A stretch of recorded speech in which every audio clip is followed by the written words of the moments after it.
everybody. Welcome, welcome. Another Sunday. How's everyone?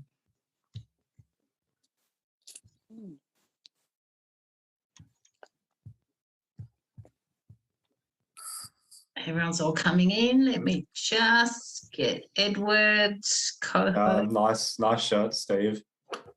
Thank you, Ed. Holy, show us your shirt, Steve. Wow. What is that? Oh, it's a bit. Hang on a tick. Oh no, it's all right. It's like a yoga-y, chakra-y, meditation-y type thing. Very appropriate for today. Looks good. Let's see. There's the.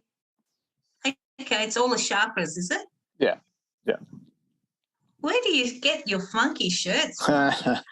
I have a secret supplier. Oh, you can share your secret with me, Steve. I won't share with anyone else. That's it. Just in the main street of Caloundra. Yeah, he's got a whole lot of funky stuff. Oh, really? They have women as well? That's my kind of shirt, hey, Ed? That's something that I wear. Plug the business. Yeah, I actually don't even know what it's called. I just go and we have a chat for a while, and then if I see something I like, I'll buy it. Yeah, that's the same with me. I mean, my boss called me Gypsy. They call me all sorts of names because that's the kind of thing I wear. Oh, Tanya's on screen. Hello, Tanya. Tanya's the T-shirt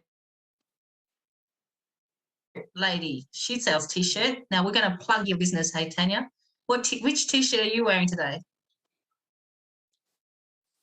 You're muted.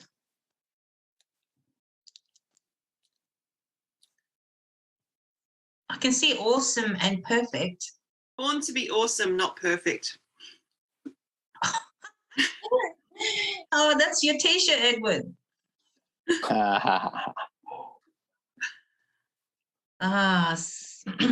We'll just wait for a few minutes, let everyone else in. And if it's all right with you, Steve, we'll start that heart and mind coherence. Okay, do you want to do that now? Yeah, okay, why not? Yeah. All right, so hang on a tick, I'll get a little bit more comfortable. Hang on.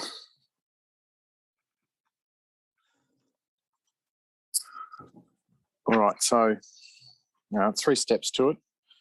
And most of you have done this before, so I just invite you to follow along with me. So just to close your eyes and to touch your heart center, that part of your chest that either with an open palm of your hands like I'm doing, or a finger or 2 fingers, just in whatever way is comfortable for you. And the reason that we do this, our attention, our awareness always goes to that place on the body where we feel the touch. And so it gets us out of our busy thinking mind and into our feeling heart and our heart space. And so it draws our attention from our mind to our heart, and it sends a signal to the rest of our body and to the universe even that I'm turning my attention inward.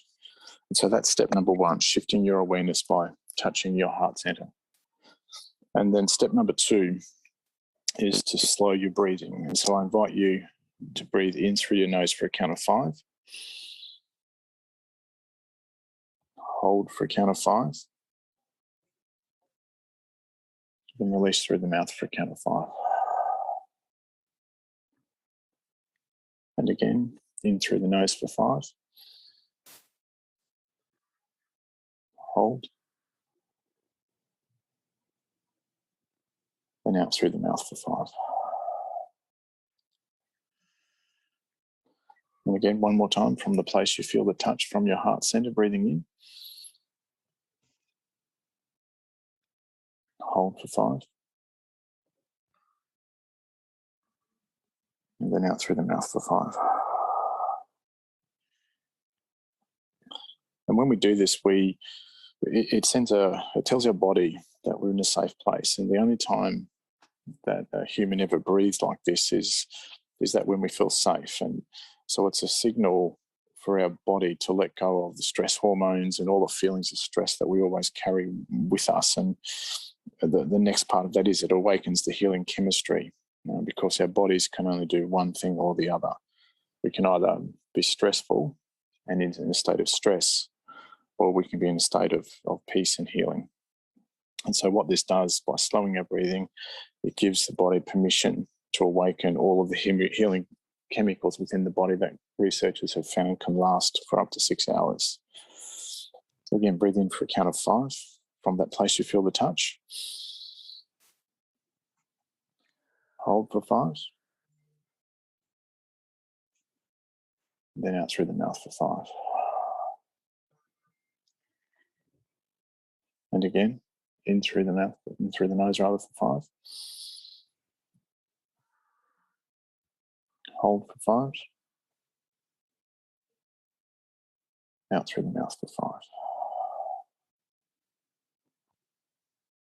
And step number 3 is key. We're the only species on the planet that can do this. It's about generating a feeling. And so I invite you to create a feeling in your heart from that place you feel the touch, from the place you were just breathing from, to the best of your ability to feel one or a combination of care for anyone or anything, appreciation for anyone or anything, gratitude, or compassion.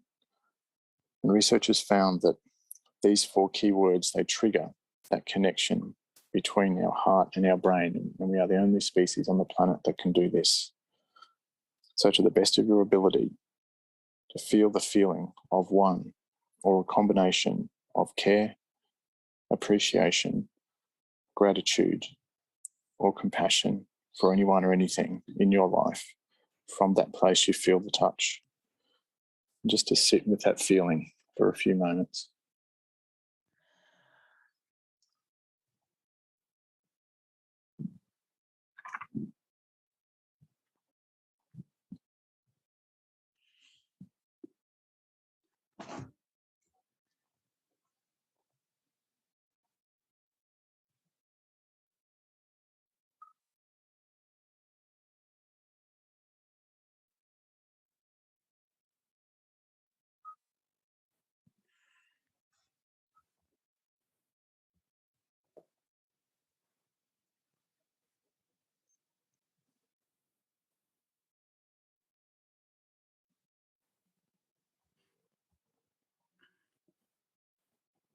To take one more slow, deep breath in through the nose for 5.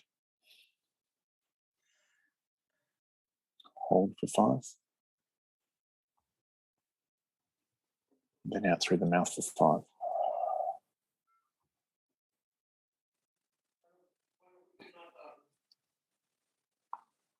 And that's the heart-mind coherence.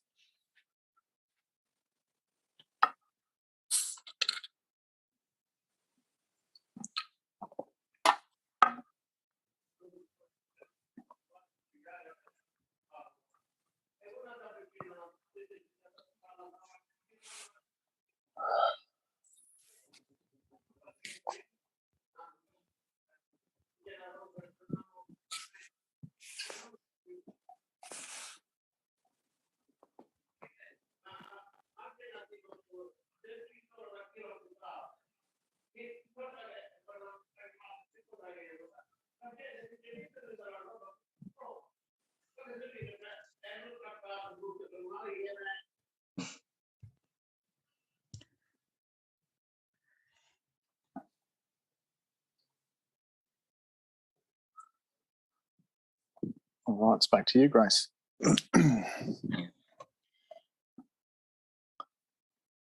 It's back to us. Thank you. How does everyone feel?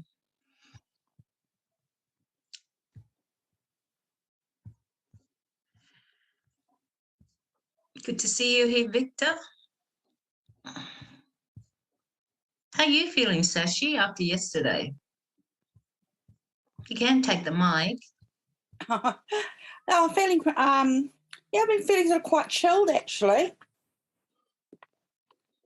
Yeah, I've needed to, sort of quite rested. I've just been taking it really, really easy today.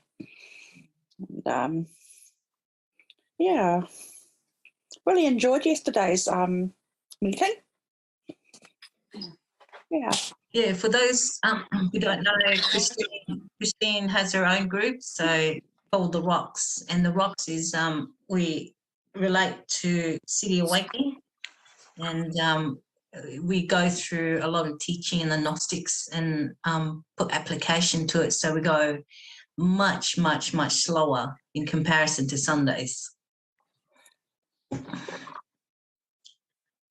So we apply everything the knowledge that we have and all the things that we've learned over the years, each one of us, we pull it in together and really practice it on Saturdays. And 2 hours just goes like that. We normally on average finish about 3 PowerPoints. And if you've seen Warren's PowerPoints, even Steve's, they go like, what the heck? They got over 40 PowerPoints in one hit. And so we go through like 2-3 PowerPoints every Saturday. And this has been going on for months, and it's actually really good. Just take that pace, that slower pace. I wonder if Christine's here. Are you here, Christine? Yes, I am. Yeah, it was lovely to have some extras. And I was going to say there were a couple of people that I wasn't able to locate, didn't find their messages. So my apologies if they couldn't get on because they didn't have the link. So message me again if they'd like to do that. But we do go at a slower pace. And for me, it's been wonderful because my history is not in a religious background or anything like that. I don't know that I haven't known the scriptures or some of the deeper teachings, and so for me it's been quite a revelation, to say the least. I've learned so much. Well, there's benefits and drawbacks not being involved in religion, sect. Yeah, and it was good. And it was good yesterday to have some new people there, and it certainly adds a different dimension to it when others come and share what they know as well. It did, didn't it? So I think today is going to be a little more sober, I think, because last week, for those who were here last week, Steve wasn't here last week. That was just interesting, very interesting conversation. I did join on the way home from Brisbane, but it was after Warren kicked things off so auspiciously. He really kicked things off. Oh, so good. See, that's what I call healthy conflict, bringing your opinion to the table. And it is just everyone's opinion. It's Warren's opinion and everyone else's own opinion. And it's great to have a platform that, you can be secure in yourself, that you are entitled to your own opinion. I mean, the only difference is that there is a difference in someone who deliberately causes division to someone who's just expressing their whatever it is that they need to express.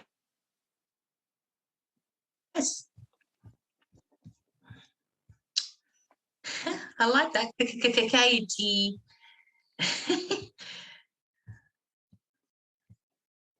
So I encourage everyone here. I'm just listening while I'm working. Now, I like how you put it. Katie, beautiful Katie. Thanks, this Grace. is a song I used to sing to the boys when they're younger. Well, my dad used to do that. Oh, is that the one?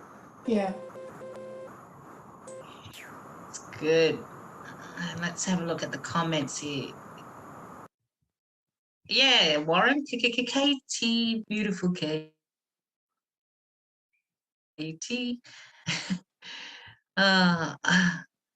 Okay, so any thoughts, anything that you want to bring up today? We're working together as a collective in this platform, so it might be interesting, Grace, because there was a lot of energies really moving around at the end of last week, Friday in particular. That was a really high energetic day, so that might be a reasonable place to start today. Go on, Steve, you're the masculine, lead the way. Well, I mean, we had one premier clamping down with their big rules, and then we had another premier resigning, and sort of the work that we were doing on Friday was certainly a shitload of energy moving around then as well. So, yes, that was. Yeah, there were big things happening in the last few days. Yeah, it certainly was, wasn't it? It was actually a whirlwind, a vortex, a cyclone, a volcano, you name it. Thank you, Kylie. Me again. Hello. How are you feeling? I'm really good. And you'll be really super proud of me. You know how I told you on Friday I was attacked by an entity again and I was able to get rid of it? Your fur balls? Pardon? Your fur ball? No, this was like this one was a bigger one. Not my fur ball, but I got attacked by an entity again. I think it's that mother thing trying to come back. And I resisted it the first time. The second night it came back again. And I don't think I was able to resist it. And then I was able to ask my higher self to get it out of me. And she helped me release it. And her and I have been talking, which has been incredible. And then I went and got some spirit guide incense and covered my aura holes up that I was just guided to do. And then went through my whole house with incense and used things to like put crosses all over my windows and say a chant and do everything. And last night I think I had the most peaceful sleep I've ever had. Like my house is protected now. I'm protected because I'm getting attacked. It's pretty intense. Is anyone else going through that?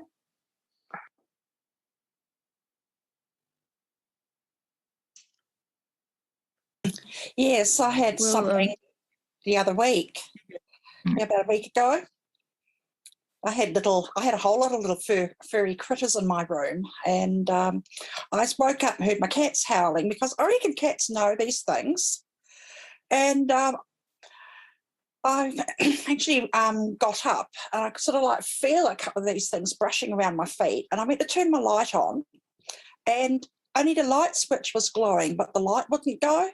And I headed out to my lounge and then sort of like turned the light on, then the same thing happened. And I opened my front door and I saw sort of like a sort of small area of amber light around my gate. And I just called out in the name of Jesus Christ, I command you to leave my home now in the name of Jesus. And I just found myself back in my bed. So, I went through, astral traveled or something through my house. But I was back in bed and my room was really peaceful. The cats were cuddled up to me. And, just managed to command it to leave, straight away. It's happened to me a couple of other times. I've kind of had visitations. And I'm very sure I've actually got a whole lot of angels around my house anyway, and I think these things kind of like get in through the roof or something, but I've never been scared of it. I just tend to command them to go away, but I just find using the name of Jesus Christ works for me. So it's been my experience. Yeah, well, just be aware, as everything, there's so much changes in the external world. There's so many things happening, like Steve said, even Friday, one premier quit, just like that, and all sorts of things. And we had an earthquake in Melbourne like the other week, and so all the external is happening. What's happening in the internal of the people, of the collective, of the masses. So all the things, whether you pick up energy, entities and things like that, some people can't, and that's okay too. But just be aware that this is absolute spiritual warfare, and just be aware in the state of your mind, your emotions, your body, and just be vigilant every day, because this is not something you can just put down once a week. You do it once a week. It's a daily ritual. Yeah.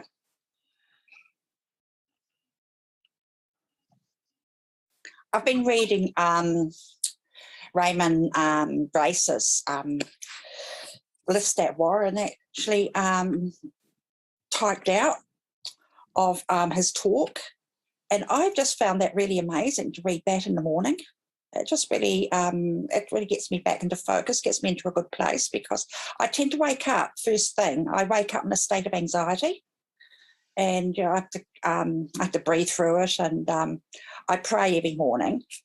But I've really found it to be quite, it's just reading through it. It's just, I feel more hope. I feel more certain of being able to create, being able to not get so locked into the collective. And so I've just really appreciated that. So thanks a lot, Warren. I mean, it's just such a neat thing to have as a tool. Really, really amazing. And I just love that guy. I just really love his wisdom. It's so simple, eh? It's just so simple. There's no Amen, isn't it? I love what he says. Well, just do it anyway. Just try it and see what happens. Yeah. Yeah, that's the really, for me, How that's simple? the really, Can't be simpler than that. for me, that's the really strong part of Raymond, right? There are so few conditions to what he does. Like, you often find in different spiritual trainings, things have to be done this way or that way, but he's very open to just try it. If it doesn't resonate, just don't do it. If it resonates, then go with it. Like, he's one of the most sovereign people that I sort of have contact with, and you can see why, because there are no conditions, that he doesn't place any conditions on himself. Conditions are just limitations, and he is so free of all of those things. And I think the other thing too is that a lot of what happens when we see what's going on around the world, our egoic mind kicks in, and it fuels the fear. Oh, look what's going on over there. That's, well, something really bad's going to happen. You need to do this, you need to do that. And our mind can just really race. And so it's so important that we do have those tools to go manual and pull ourselves out of that really fast moving vortex of the rest of the world and the news media in particular. And that's why the other night, Raymond, he was at pains to make sure that everyone added in that the clearing around the news media and social media and so forth, because it is such an all-pervasive thing in our lives that really does feed into the fear-based egoic mind and gets us out of our spirit and away from our higher selves. Yeah, and also remember too, as he constantly says, all is energy, right? So if all is energy, we are energy. So we don't necessarily have to watch the media, watch the newsfeed or Facebook or Instagram or any form, but we pick it up in the consciousness, in the morphic field, because our brain is a receptor to all these things. So how much more it's required to work in yourself. So I really encourage everyone to deep dive and learn to discern whose dialogue that's speaking in your mind, that's coming through, and to really start to discern what's what. It requires a lot of focus, commitment, and really, if you're here to transform for yourself, that's what it requires. It takes you just have to stop everything, and also there's so many distractions that pull you this way, that way, and that takes you away from this path. So I really encourage to continually, deep dive in yourself and really get to know you.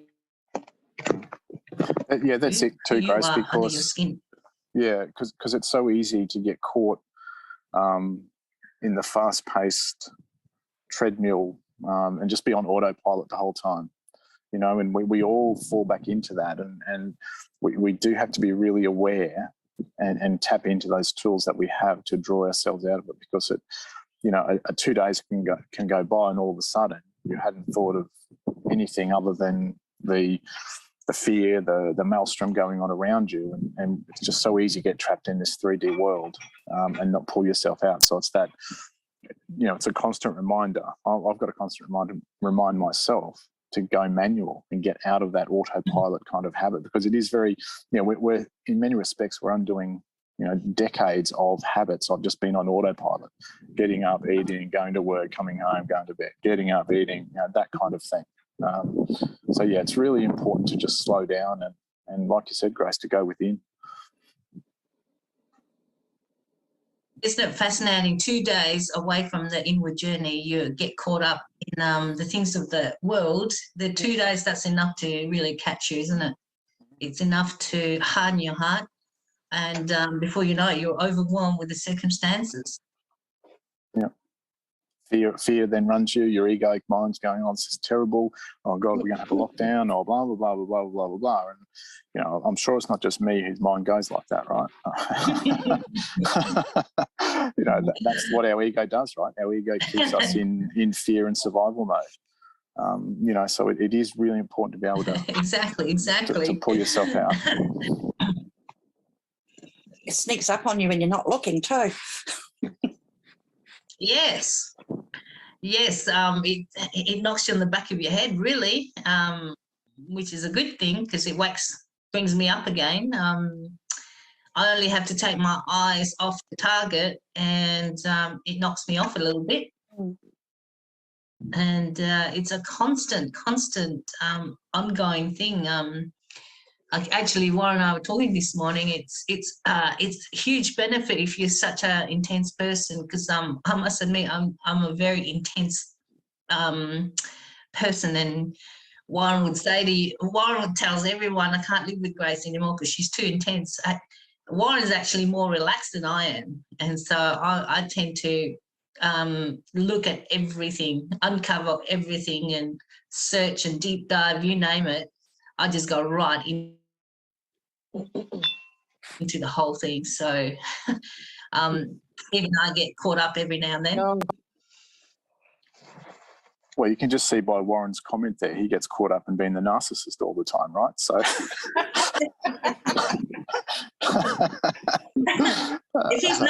if it's not his harem. Yeah.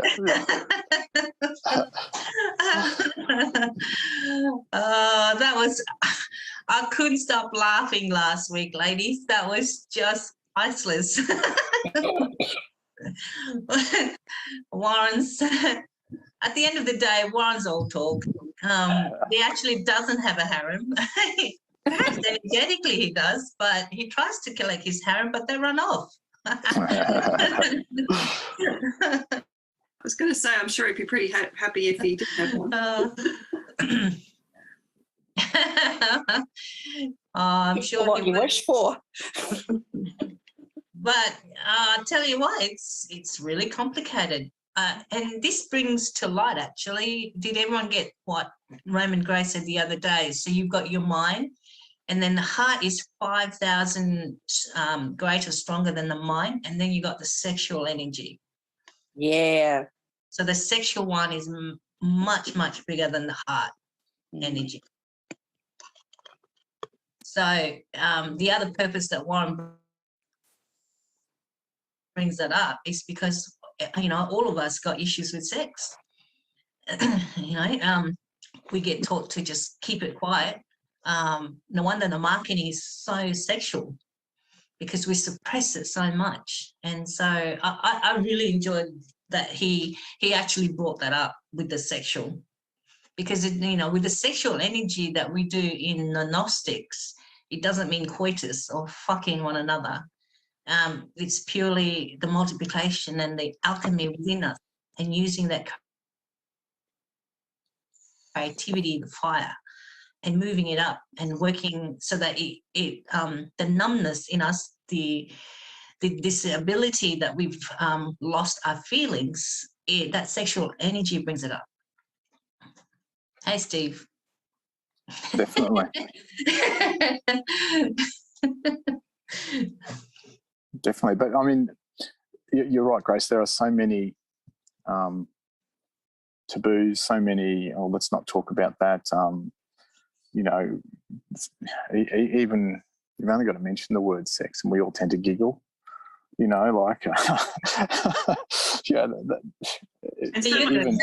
so much shame as well. And it's interesting, like little girls are brought up to be ashamed, you know, and they can't even say. They're like, oh, I mean, the words that people come out, my boss used to say flower, and I'm like, what the hell are you talking about? It's not a freaking flower. You know, when such shame for girls, whereas boys are total opposite, and they're taught to be so proud and, oh, hey, look at me and look what I've got. You know, it's that whole, and you're like, well, it can't just be the parents. It's got to be, you know, our culture that girls are just taught to be so ashamed of their body parts, you know, and to be blamed for everything that is often not their fault. And yeah, I don't know. It's just so messed up. Well, I mean, it's been deliberate, obviously, for so long. Sharon says his sexual energy is only powerful if the heart is attached. Yes, so if you work from your sacral, and then moving that energy upwards to your spine, then connect it with your heart, then yeah, absolutely, Sharon.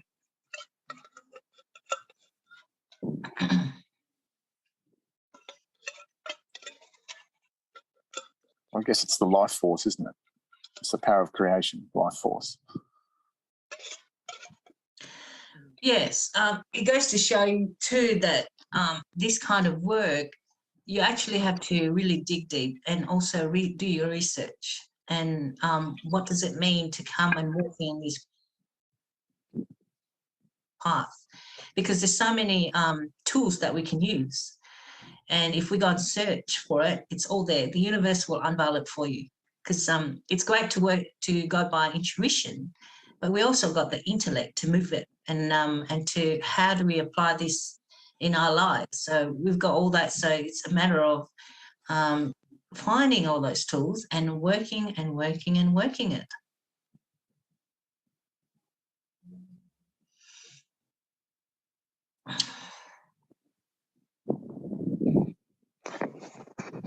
Yes, well, that's their job, isn't it, Sharon? That's their role. They can get you in that area. It immobilizes you. And how do you multiply? You can't. It's very difficult to multiply because when we multiply, the scripture says multiplication. Well, multiplication is growing our fruit within and multiplying, manifesting things in our lives. Yeah, and Think and Grow Rich, he talks about that, doesn't he, about using it for manifestation. And yes. I guess that's part of the reason why we're all suppressed, so we can't manifest, we can't move into our power, we can't, yeah, it's just, it's really, yeah.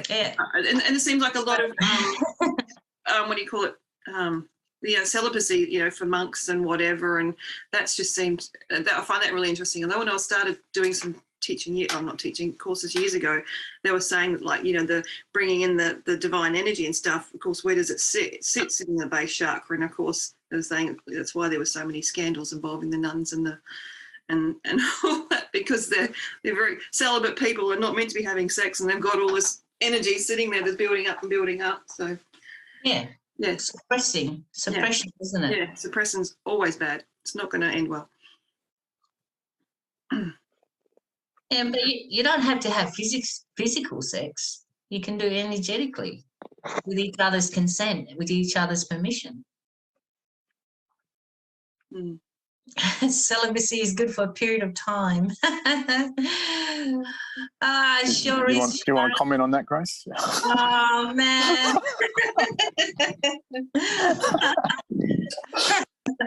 Want to dive into that one, Grace?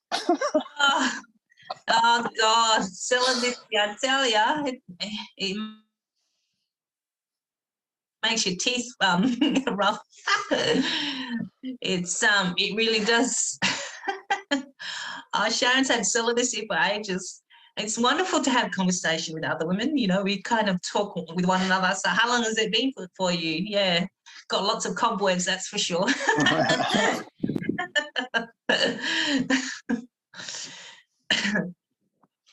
But it's good because celibacy it's great for a time, for a season. But then again, you know, I'm pretty picky who goes into my body. And so, because if you join with someone, you join with all their stuff as well. Why would I want to grab their stuff? I've got my own stuff, let alone theirs as well. So I must admit, I did have a few men at one stage. I think I had about 5 men on the go, and so they were on the roster, and it got it just got too complicated, to be honest. Painful, actually. They're as bad as women. Oh man, wanting attention all the time, and it just got too much. So,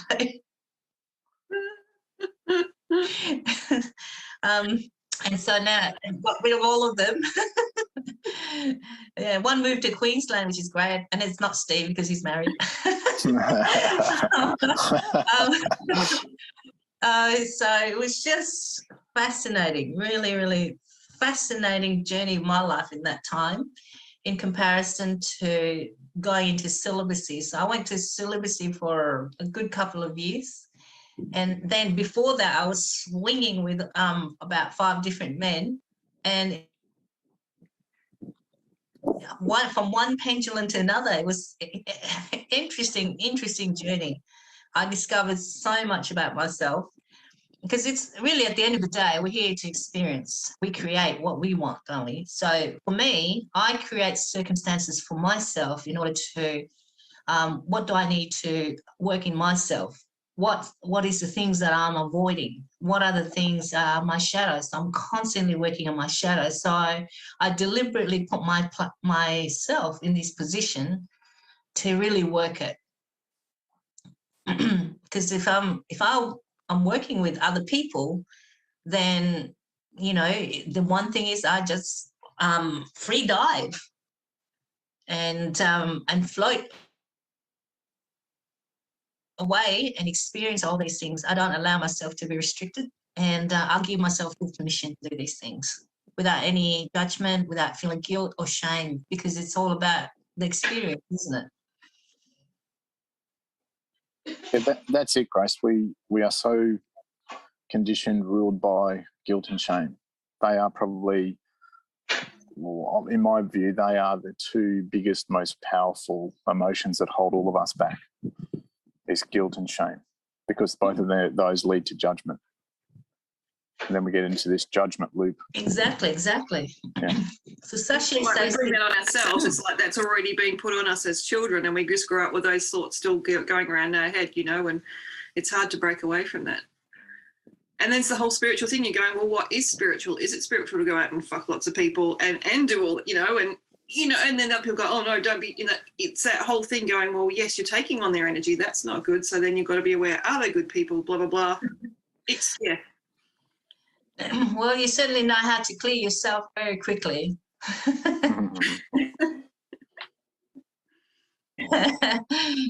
No, I didn't, because I can scan someone.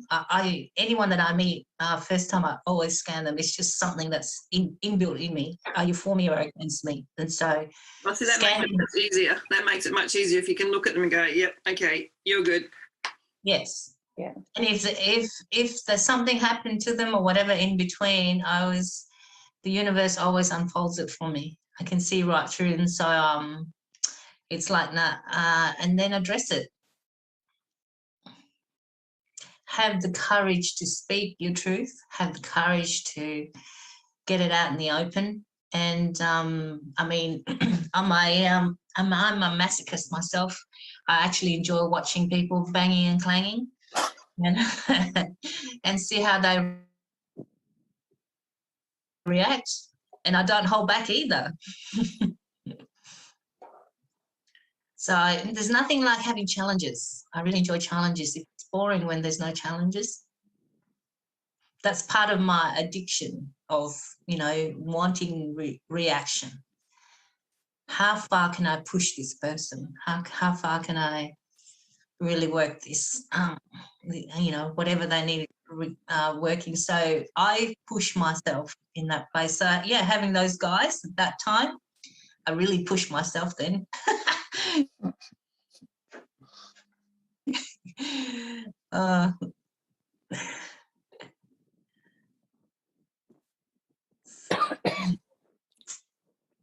Wow. We're still being recorded, so I'm trying to be good and hold back. What hold back, Tanya? I've got a bit of a potty mouth and a dirty mind. You all got dirty mind, Tanya. You're not. Well, this is true, but yeah. Well, I don't know. I seem to blow my kids. My kids sometimes are just like, oh, I was so proud when I was at. I mean, I wasn't really even being rude. I worked at Woolies quite a few years ago, and I was working in the meat section. I wasn't eating meat at the time, but and I was so proud. I made all four butchers blush. I was so proud.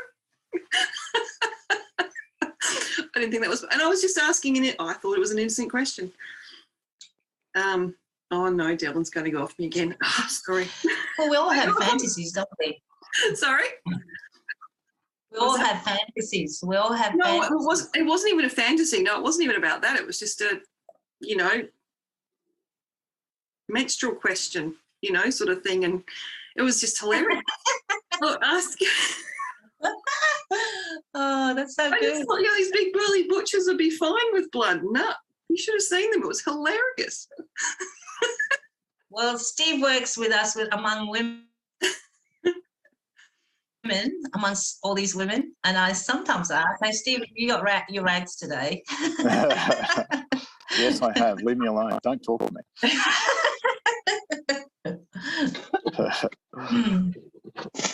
But that's just it. When we hold back, we can get entangled in the whole thing, and it deceives us.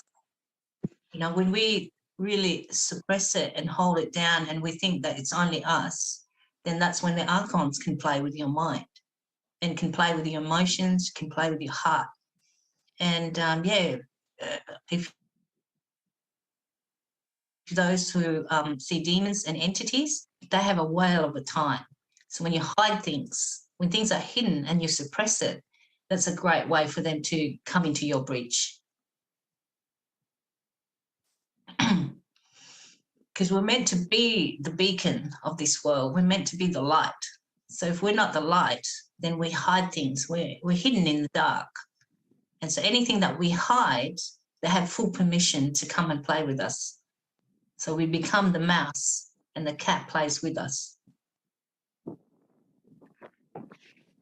So if you can find someone to, just to talk and share with what's that's hidden, it'd be wise for you to do that. So if you find someone you can feel safe and that you can share whatever is in you, so that it does not grab hold of you.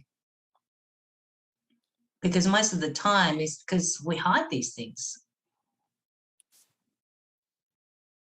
Grace, does it have to be with someone else, or can you just say it out loud to yourself while you're journaling? You can do that too, but isn't it more powerful when you say it to someone else? Because then you're transparent.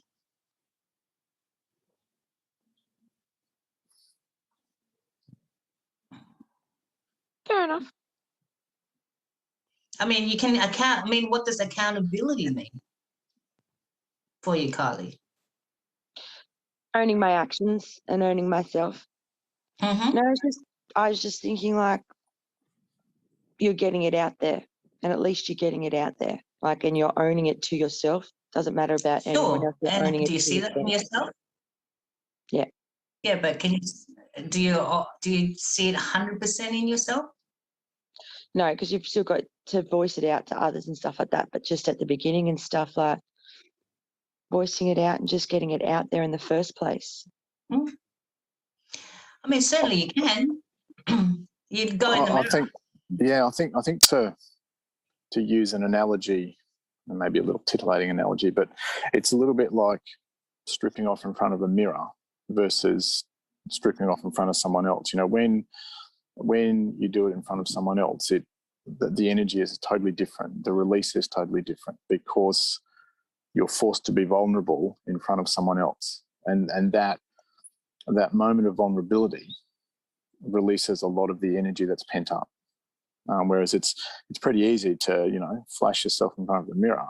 It's harder to do that in front of other people, and so it's that it is that because often that stuff is a build up of energy, right? It's that your guilt, your shame, your judgment, whatever it might be, it builds up, builds up, builds up. The energy is really intense. And so to release that is so much more powerful to do it in front of someone else, because the whole dynamic is different. Not that, I think worst case scenario is you suppress it and don't mention it, and you can do that for decades. Someone once told me I'm not like that at all.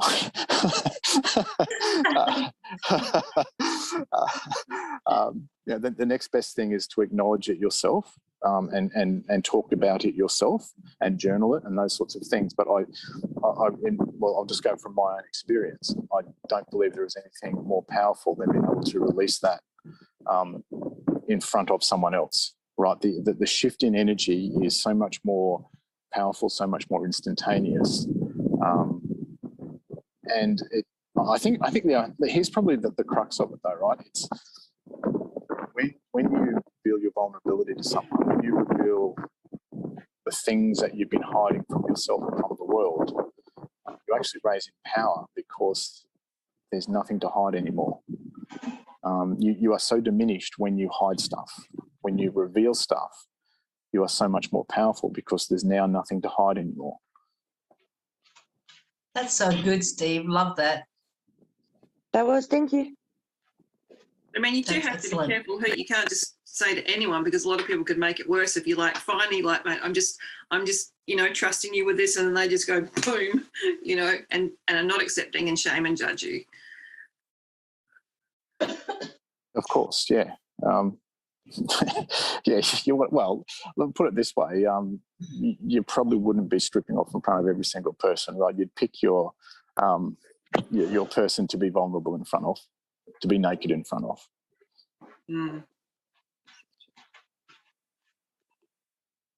Just clarifying it there.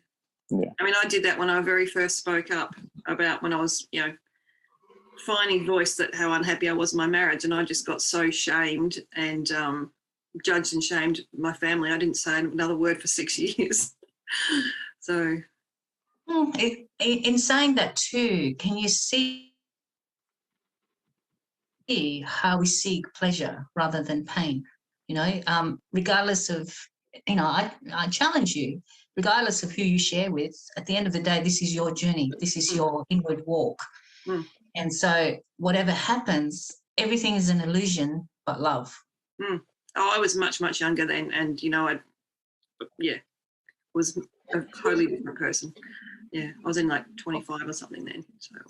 Sure, like I'm normally very, very private. I'm a very private person. And it's only the last 3 years of my life that I, stuff the privacy. So whatever happens, it just happens. And I trust in myself and also in the universe that I'm in good hands, because everything is an illusion. And so regardless if I share with someone and they stab my back, it really doesn't matter, because at the end of the day, it's for my working internally, and it's my adjustment for myself to bring balance into everything. So, yeah, if they backstab me, this doesn't really matter. But I've only come to that stage after working intensely the last few years. I constantly work on myself. And so if they disclose my secrets to others, well, it was meant to be. It was meant to be. It was meant to be disclosed out into the world, and there's no shame.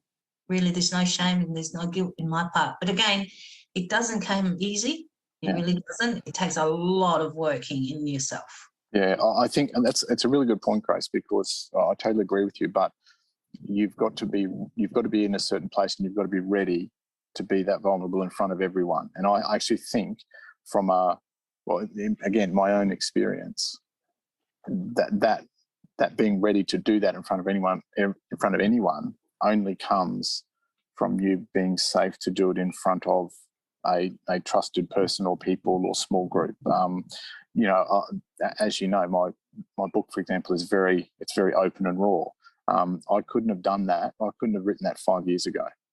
And I've only been able to do that because of the work I've done with you guys and the small group that we have. And you constantly remind me of how allegedly I was very reluctant to speak what my true feelings were. Allegedly.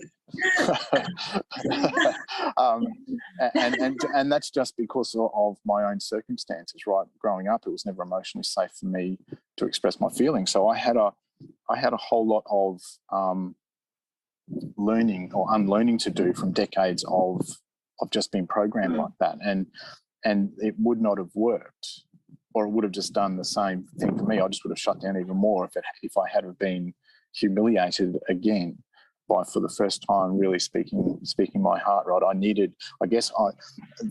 The little boy in me needed that safe place to be able to speak out. And now I don't have any problem doing that, most of the time. But it was a slow process, more of a journey. And like you said, I mean, I think your story mirrors mine in that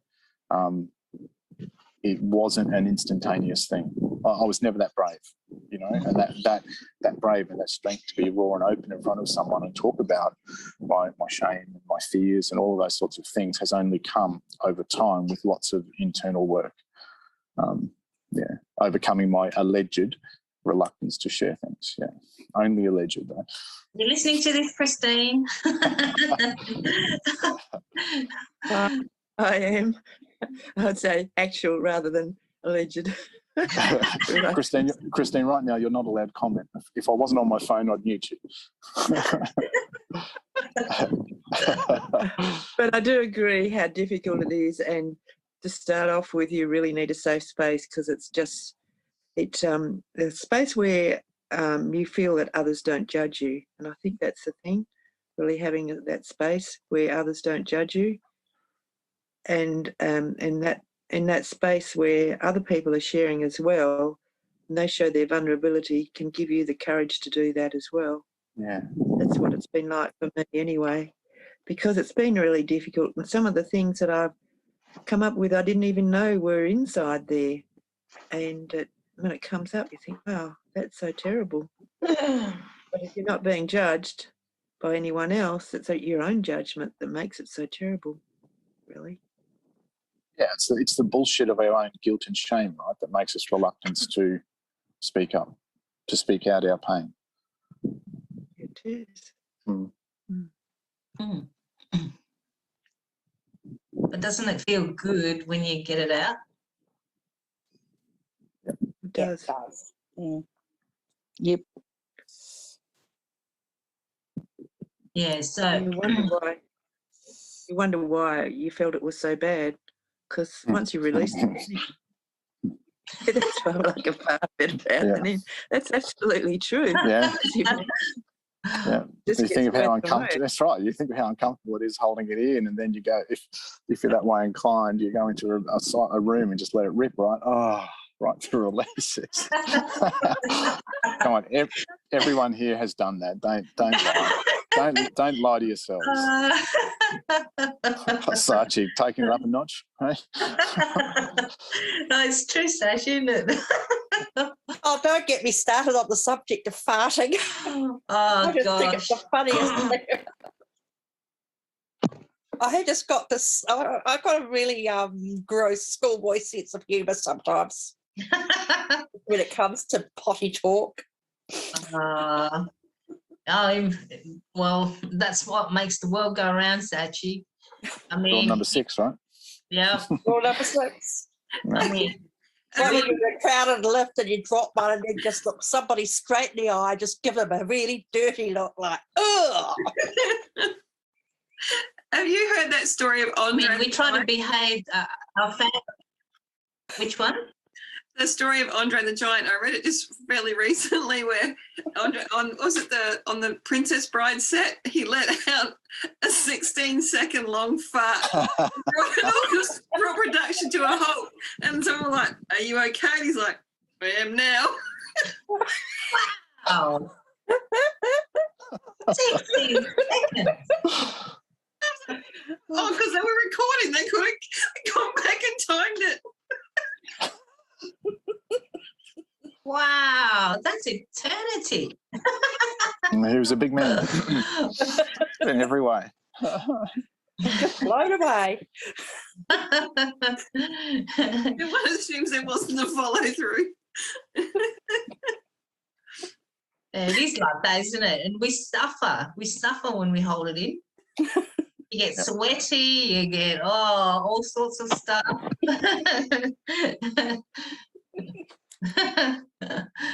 I still tell my adult children to pull my finger.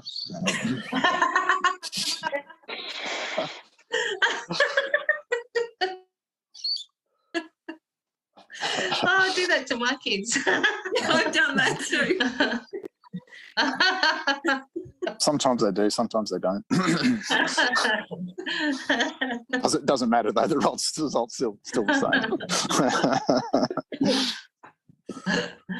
What's that called where they I'm going to share our stuff now. Warren used to do this to me. He used to, put the cover, he farted under the covers and hold me. Oh, that covered. That's mean. Yeah, he was mean to me. That's why I'm the way I am now. Don't all guys do that? Do you do that, Steve? Only a couple of times a week. They just love it. No, they trap you in that smell less. Yeah.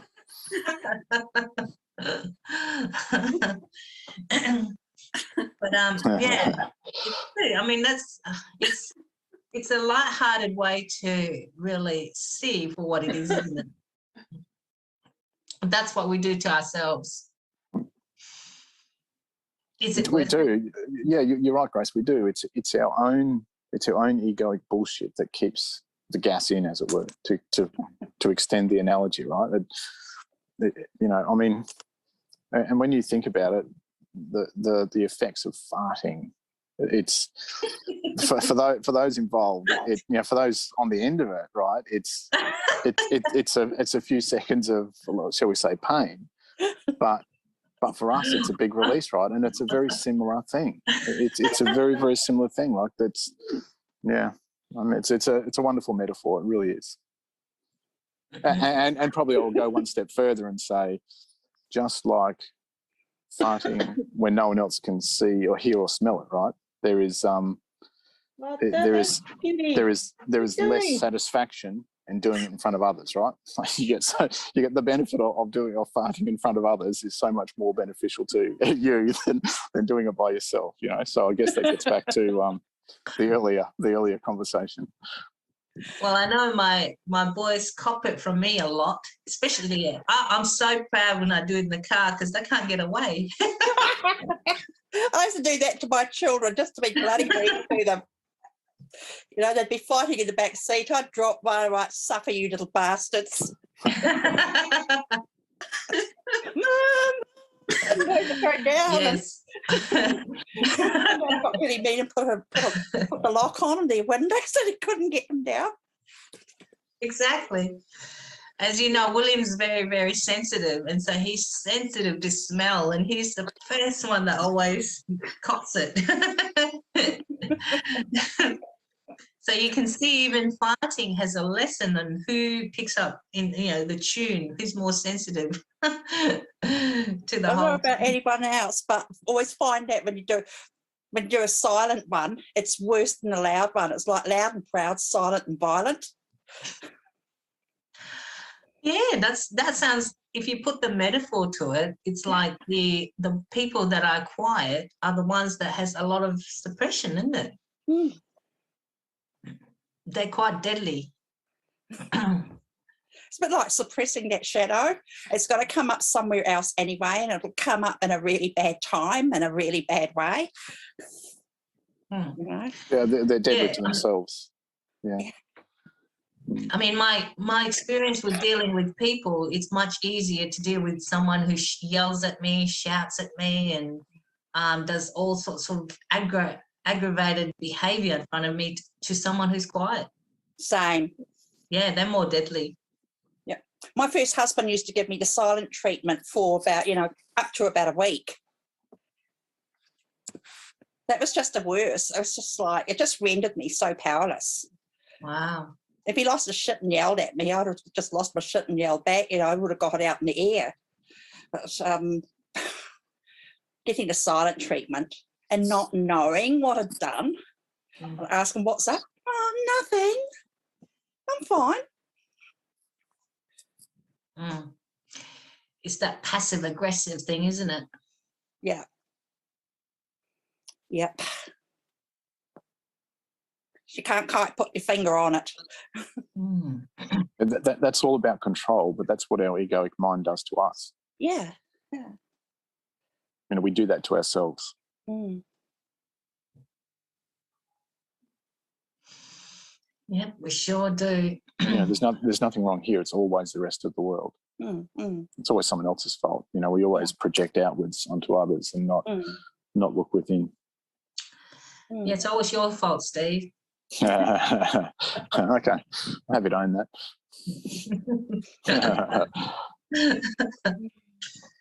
Except when it's Warren's, right?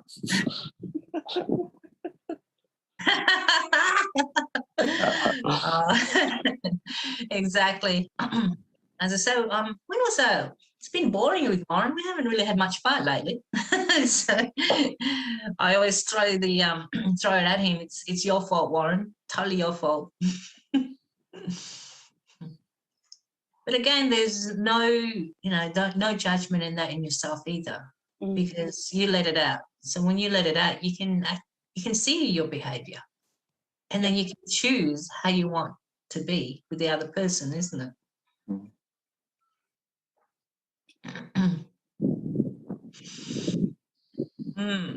So I think this week's topic, Steve, is farting. Last week's topic was the harem. Yeah, nudity and farting is this week's topic. Yeah. Make sure you don't shart. Let it all come out. What comes out comes out. Just clean up the mess later. Whammy. It comes with age, doesn't it? That movie Bad Grandpa. Oh, no, not Bad Grandpa. I don't hate that movie, Bad Grandpa. He shot it on the wall. No. Oh, no. Oh, Grandpa. my boys love that movie, and I can't stand it. I have to walk out. It's so sick.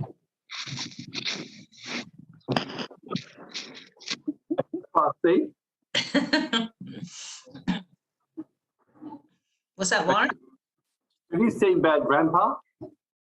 Yeah, I saw it in movies when it came out. No.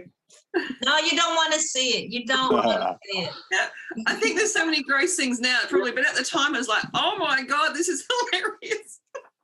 Oh. So unexpected, you just thought it was going to be a reasonably serious movie, and he was like, he's doing what? There's a similar scene in the movie Hall Pass. Yes, I remember that one because that was a day I saw 5 movies in one day. It was a real challenge. It was $5 day at the movies, and it was a real effort to try and figure out how to fit them all in. And in between, I had a gap to race down to work, do a workout, and I was trying to tell them about that scene I had just, and I was just laughing so much they had no idea what I was saying. Because I'd literally just seen it and I was just wetting myself. And they were laughing, but they had no idea what I was saying. It couldn't be any worse than Jackass 1 and 2. I haven't seen those ones. Oh, they're terrible. Is it as bad as Grandpa? They're just got to be the worst I've ever seen. Just some of their antics, their skits are just so... Yeah. William, by calling him William Knoxville.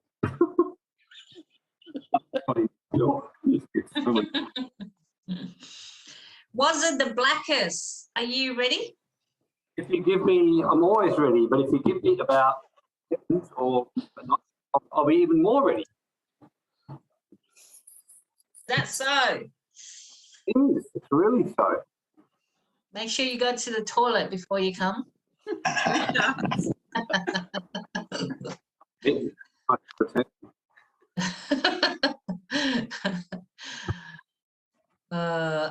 It's good to have lightheartedness, isn't it, in this intense world? Especially after the intense energies of the last few days as well. Oh my God, yeah. The world has been very serious. Yeah. Very serious. That's why I thought I joined the crowd yesterday because William him just wanted to go to that Perth Royal show. And he was badgering me like, okay, let's go. And oh my gosh, there was so many people. And I don't go too well with the crowd because it's so chaotic in the energy field. And so I have to have spring cleaning afterwards because things attach to you, you see. And so the whole place was packed.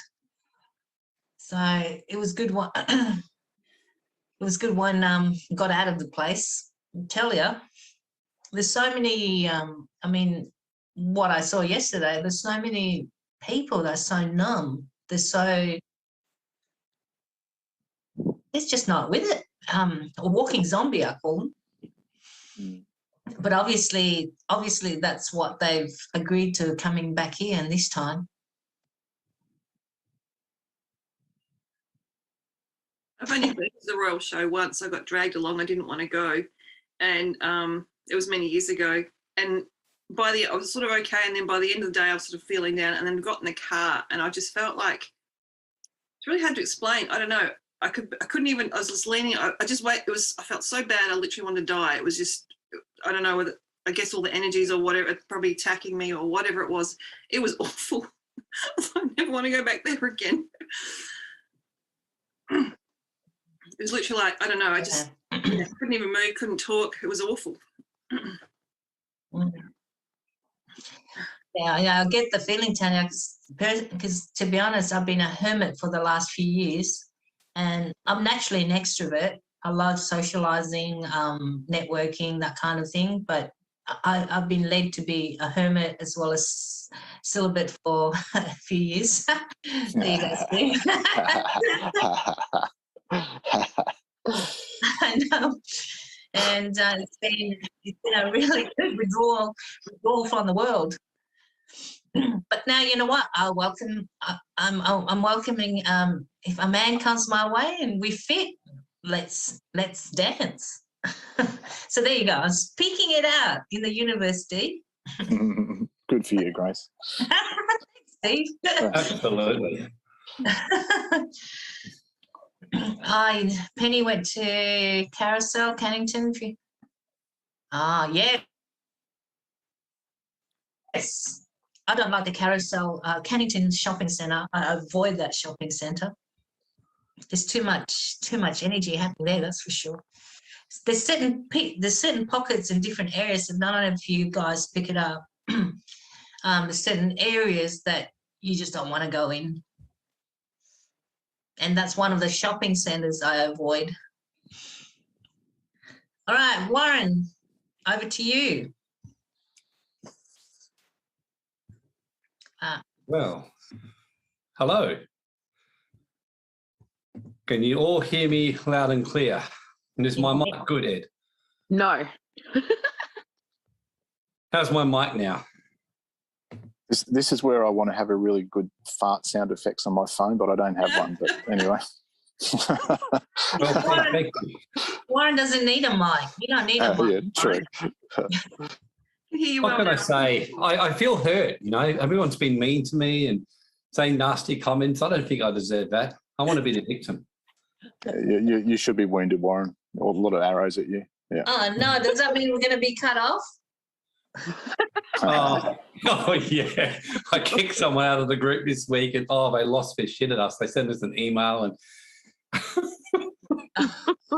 that was pretty funny, wasn't it? Well, I had to respond to it, Warren. You didn't have to. You chose to respond to it. I did choose to. Yeah, there you go. I put the blame on you again. There you go. But yeah, I just kicked someone out. But as you said, I always generally, when Grace and I work together, we have fun. But normally, once a week on average, Grace, you got to deal with someone who's got pissed off by me. Is that about right? Yes. There you go. Well, your beautiful karmic path. But then again, I'm as bad as you too. So we're both bad with each other. So well, you're a witch, Grace. So you know. Oh yeah, Grace has kicked people out and just cut people off just suddenly. And don't worry, I think we're as bad as each other. And then we just balance each other out. And then when she's being over the top, I come in and so yeah, we make a good team, don't we? but the thing is, because we're strong in ourselves, it takes another strong person to retaliate, because we do. We might give you a hard time, but we also want you to respond, isn't it? So the people, they turn their backs on us. They're like, oh, okay, I guess they're just softies or weaklings. But Well, that's like what we encourage. That's part of what we do, is encouraging and spiral one another. Well, that's what Sashi said before, you know, like I got what she was saying when she said she just wanted her ex-husband to respond, you know, not give the silent treatment. And that's exactly what, you know, what I'm like, what we're like, really. Like Edward stands up for us really well, you know, Edward and James and William, no problem. Like if we lose our shit and we're not fair, you know, we'll know about it and they'll stand up to us. And I respect someone who can, you know, stand up and not play the victim. And for me, as soon as if it's interestingly, the lady I kicked out the group, I mean, as Grace knows, I'm a softie, you know, and if she actually messaged back saying, I don't get why you kicked me out, you know, and this, and, you know, from my point of view, you really want to be part of it, I would just like some feedback because I value the group, we would have responded to her and we would have taken her straight back in and all laughed about it. That's what would have actually happened. But, you know, it was just this email that was like, you know, it's just so unkind. I don't want to be with unkind people.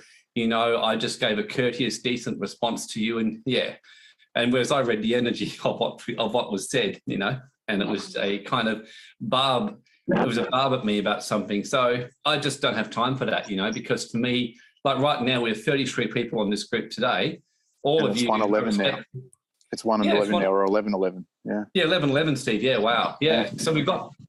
Sorry, go on. Yeah, no, that was all. Yeah.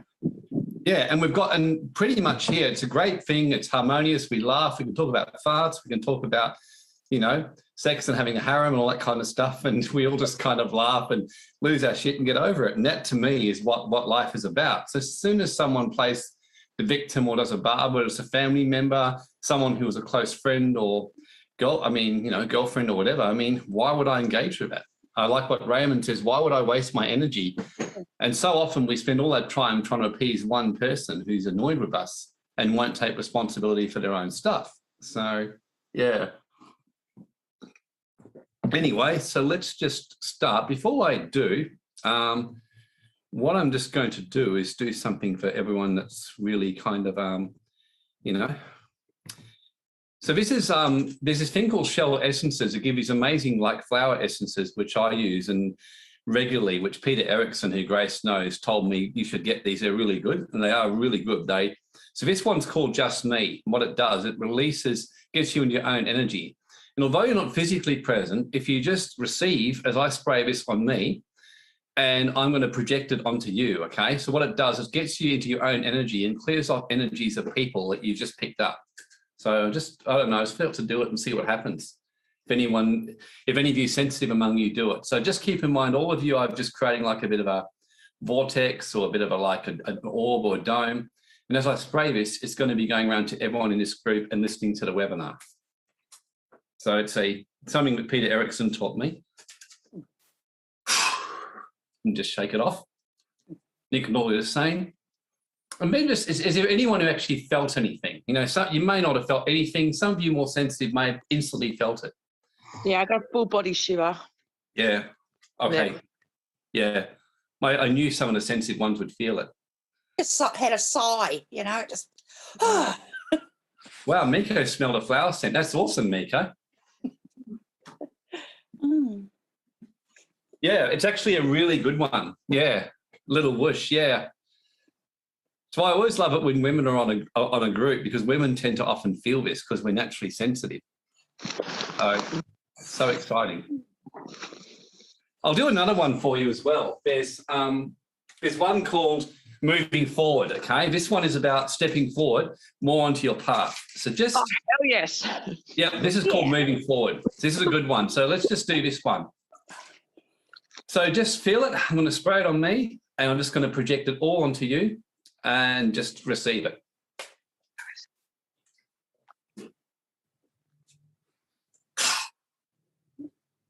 Oh. Now, I wonder if anyone felt that. That one would have given a slightly different energy again.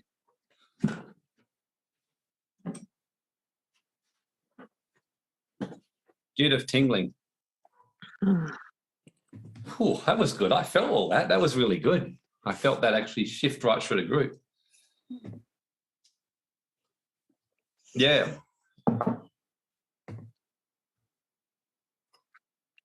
Holly just turned up. Holly, just late for the party. We just did an amazing flower essence clearing. But anyway, you can feel and receive the energy of that. So it was a moving forward and a just me energy, just getting you right back into your own energy and releasing things to move forward. So I'll just show it again. Yeah, so these are the ones I used.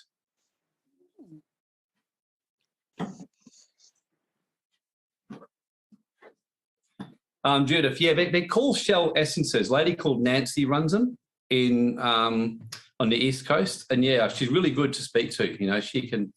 So Shell Essences is a company, and the name of the essences is, the first one is called Just Me. The second one is called Moving Forward. So yeah, they're really good. I have them there all the time, and when I feel other people's energy on me, I do an auric clearing on myself. Where I do the auric etheric clearing protocol, and then I do that. So yeah, that's why, in fact, I asked William to do an auric clearing free webinar this week. So he's about to do it on Friday, just because that's the thing we most use to clear ourselves from energy. So I said to him, you really should do a webinar and teach that, and, you know, offer to teach to anyone who wants to learn it. So, okay, so let's just get started now. I'll put my screen up.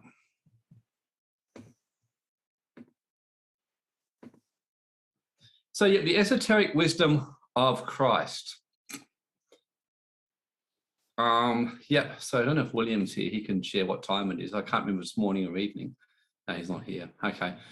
But yeah, it'll be emailed out shortly. So Sermon on the Mount. So who wants to start with the prayer of Yeshua? Yeah, I will, Warren. Okay.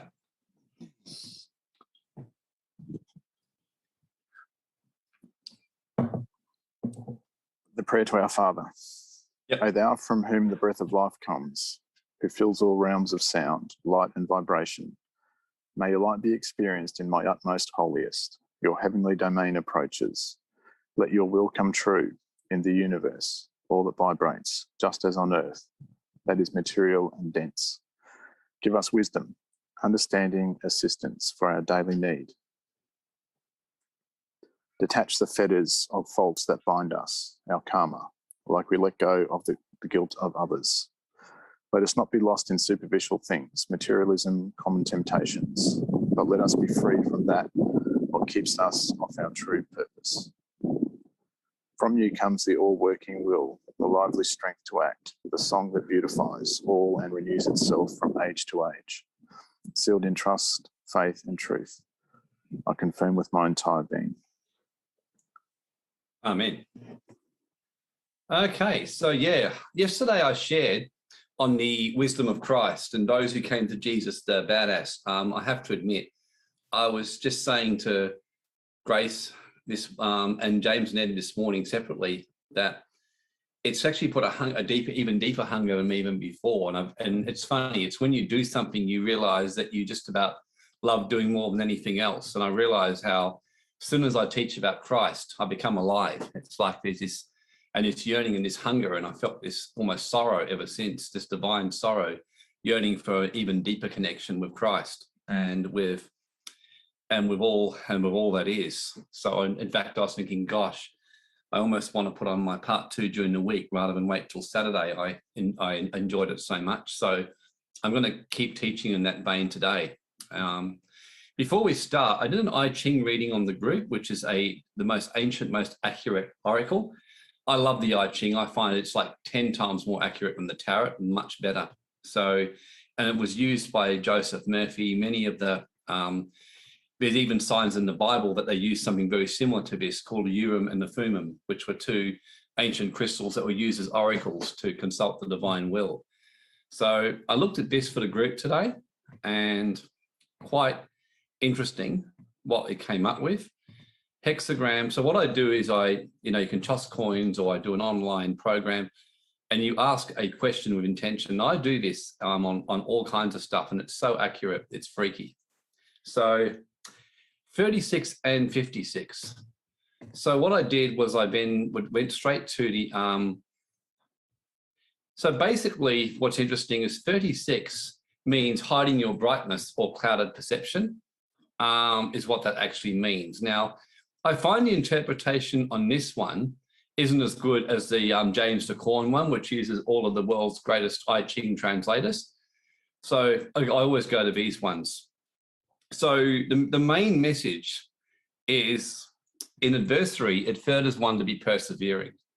So what this is saying is that right now, I think it's fair to say that we're in adversity, and it's a good time to be persevering and just maintaining firm correctness. So what it says here is actually very accurate for what this is trying to say. It's told to hide your brightness. Now, what do I mean by that? It seems to be contradictory. What it's saying is let your brightness shine inwardly, but this one is actually talking about the wisdom in dealing with the outside world when you've got a real problem going on. So this is what this one is talking about. So in fact, when you study all the different translations on it, it's not saying to shut yourself down. It's saying to let your light in your inward go brighter, really grow yourself inwardly, be around like-minded people, but in a way, go more into the background in what you're doing. So as an example, this would be saying the last thing to do is run around showing your light right in the middle of society, screaming at everyone or whatever. It's more just telling you that right now, in this particular moment, it's a really good inward growth time in preparation for something else. That's what this is saying. So for me, how that really aligned to what I've been told. So I let my light shine among the group in those who I teach, but by and large, I live very much in the background, and I get on my webinars, I teach it. As soon as anyone doesn't align, we kick them straight out, and we just let it let it come forward. So that's what this is saying. So the image goes this, it says, thus there's a superior man. I mean, how accurate is this? Live with the great masses. He veils his light, yet still shines. I mean, like, wow. So it's, in other words, you're learning to live with the masses. So you let yourself shine, but the light has sunk into the earth. In other words, it's gone into darkness. So taking care to conceal his lights, in approaching the people, veils his brightness, still has glory. How this also approaches to me is sometimes I've actually discovered if I shine my own light too brightly around people, they get intimidated or get scared off. And I think at times I've lost friends, I've lost connections. Now, in saying that, I only open myself to those who are at that kind of level. But sometimes I just like to have fun and go out with friends and enjoy myself. So in that situation, it's not so much I shut myself down, but I choose to reveal those parts of myself that I feel that they're ready to receive. So this is talking a lot about wisdom and things like that. So it's a really interesting one. So when we go further down, now what's interesting with the I Ching is you have these things called changing lines. This means, this is quite a interesting one. This tells me there's three changing lines. There's the bottom one, the fourth one, and the sixth one. Getting three changing lines is not common. And that means there's a lot going on. That means there's a lot of outcomes potentially playing out around you in society and in your life. Generally, when you get one clear hexagram with the I Ching, that means that it's a very clear, very straightforward reading. This means there's a lot of factors playing out right now in the world. So when we go to number one, this is the first changing line, and normally in order, they show you a bit of a pattern. So this is a bit of a warning about negativity that's around you right now. So, and it's basically causing to lower wings and things like that. So it's just basically talking about right now, there is a lot of negativity probably around you. So that's what this is suggesting. So when you go a bit deeper and read this, it's just a warning to don't let your thinking become clouded and things like that. That's the warning here. So don't let your thinking get clouded. So that's the first thing to say. This is a time to be very, very clear, very, very, obvious in what you're thinking. So this is in the fourth one is saying here, it says entering the belly of the dark land. So it's interesting, gets to the very heart of the darkening of the light. So this is talking about going in secretly right into the darkness and seeing the darkness, but then getting away from it. So this is telling you a lot right now. There's a time to go out and confront. There's a time to go into the background and focus more on your inner light and growth of your inner self, and wait the right timing. That's what this is saying. So when you go in deeper, resist not evil, avoid it. Clarify your ignorance by getting to the heart of the measure. You've comprehended. So it's one of these three things can often come up. And the one that jumped out at me was it really is a time just to move into the background and hide the brightness. And when you go to the sixth one, it says, not light but darkness. First you climb up to heaven and plunge to the depths of the earth. So it's quite interesting. This is a very interesting one. There was darkness. The current trend is coming to an end. The ruler opposes officers capable of good and intelligent services. Does not shower blessings on the people, but ignores duties and responsibility. So this seems to be saying a pretty similar thing.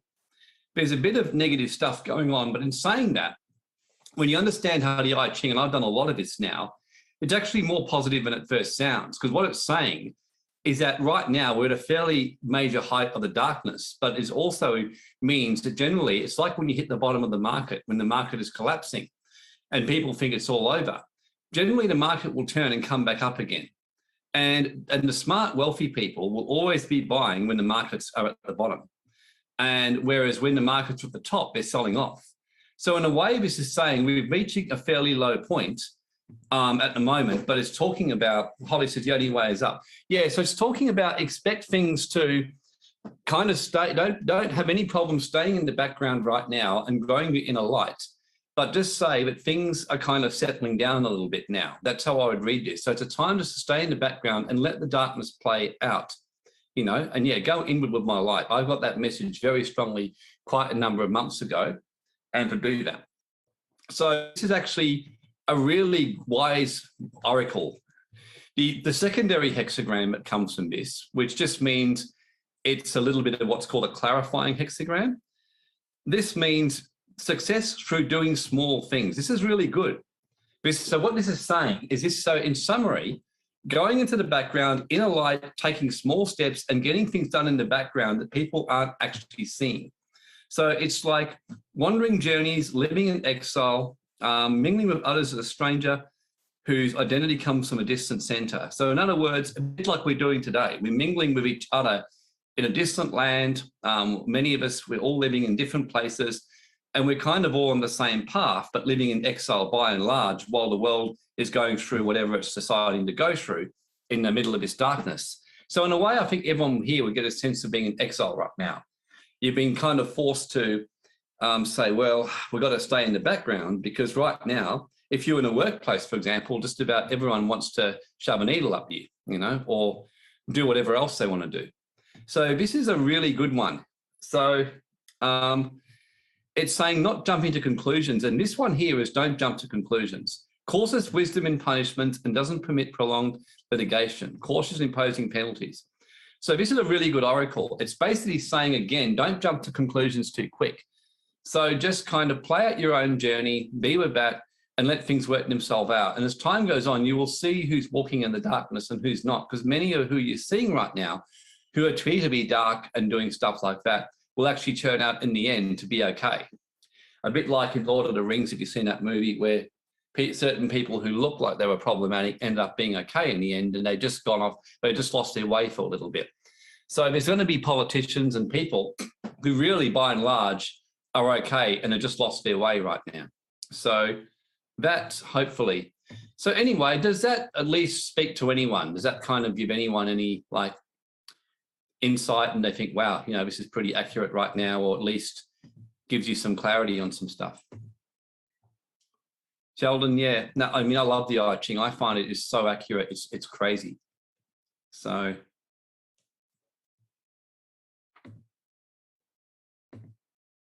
yeah, Suzanne reading my mind. Yeah. Yeah, no, I love the I Ching. I do I Ching readings on myself, and if you looked at my Dropbox folder, I've just got so many I Ching readings. I'm just constantly doing them all the time on myself. And occasionally for clients, I've done readings as well, and they normally like, wow. And it's a really accurate oracle. So it just gives you a lot of insight into things. Carly, how do you do them? Oh, look, it's not like a tarot where it's actually quite involved. You know, there's a lot of learning about it. It's quite a detailed oracle. It's different to most, Carly. So I'm actually looking in November or so doing a course to teach on remote viewing in the I Ching, because the I Ching needs quite a bit of teaching. You know, it's not as straightforward. Although it's easy to do a reading, it's very hard to interpret the readings. That's the thing that takes skill, training, and mastery.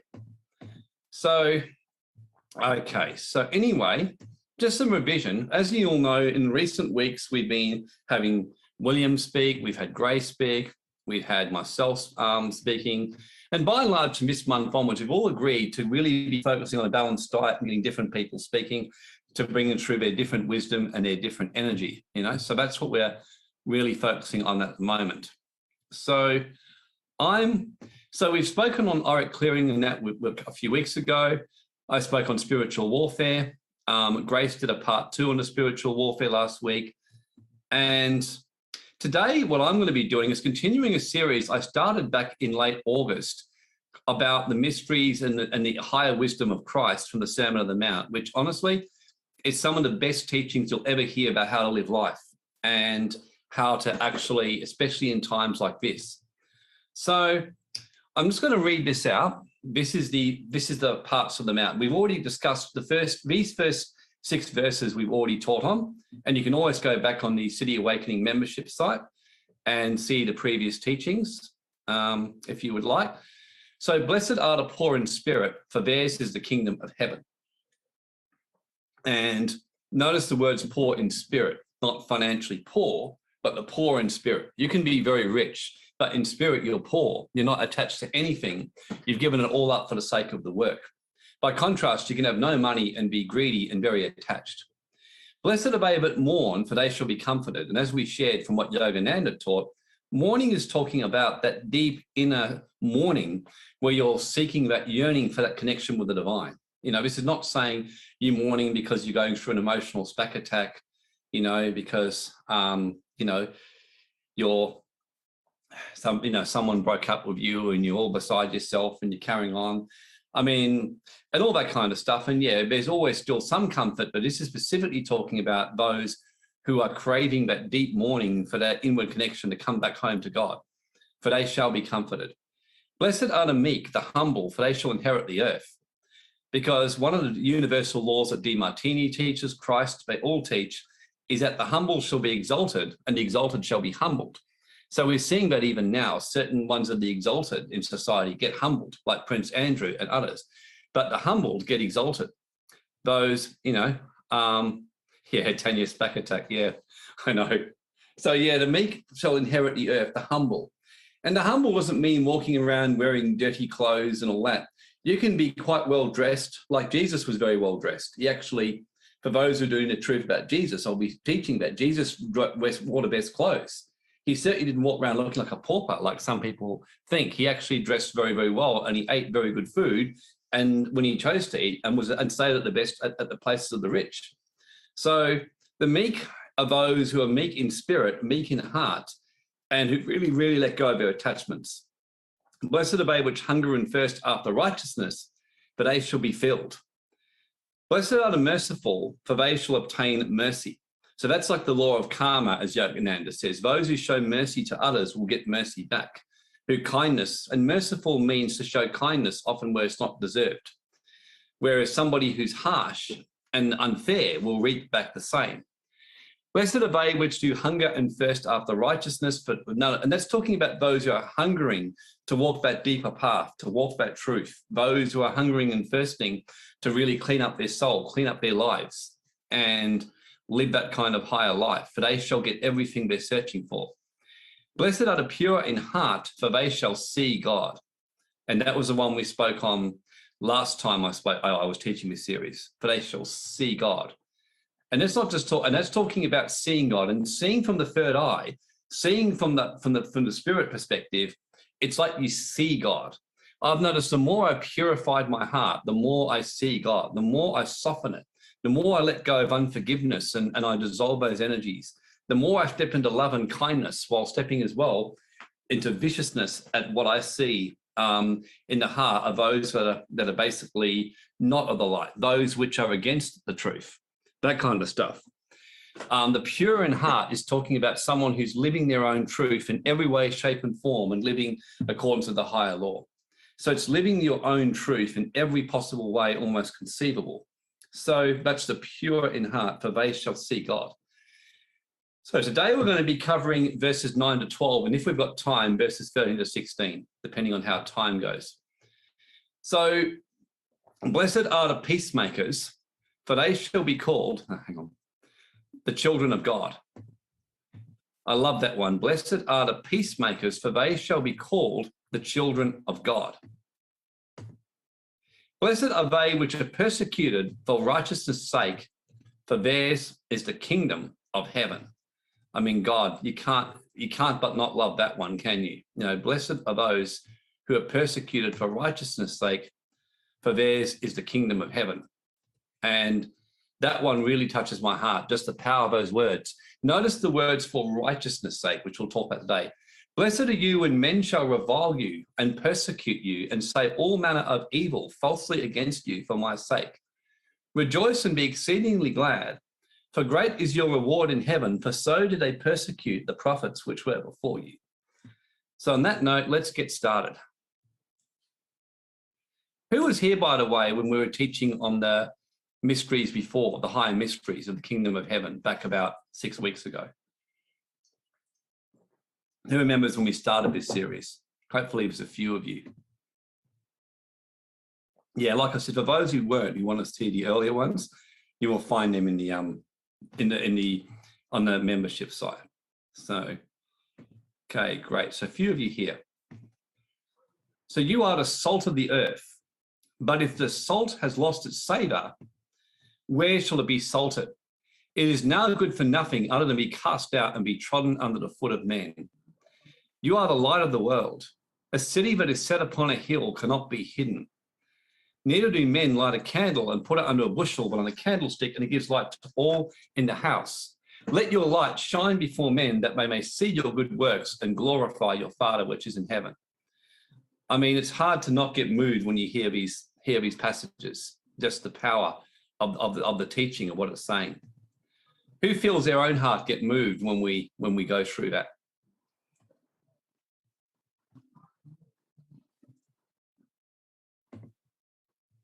Yeah, a few. I always do. I, like many of you know, I'm a bit of a crybaby when it comes to this stuff. So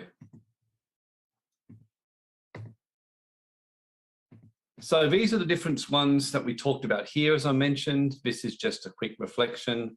Paul, and the other thing that Yogananda says was never settle for material possession in substitute for spiritual abundance. We can be rich, but never settle for it in satisfaction. The mourners, as I mentioned here, those who crave to the point of deep pain and heart grieving.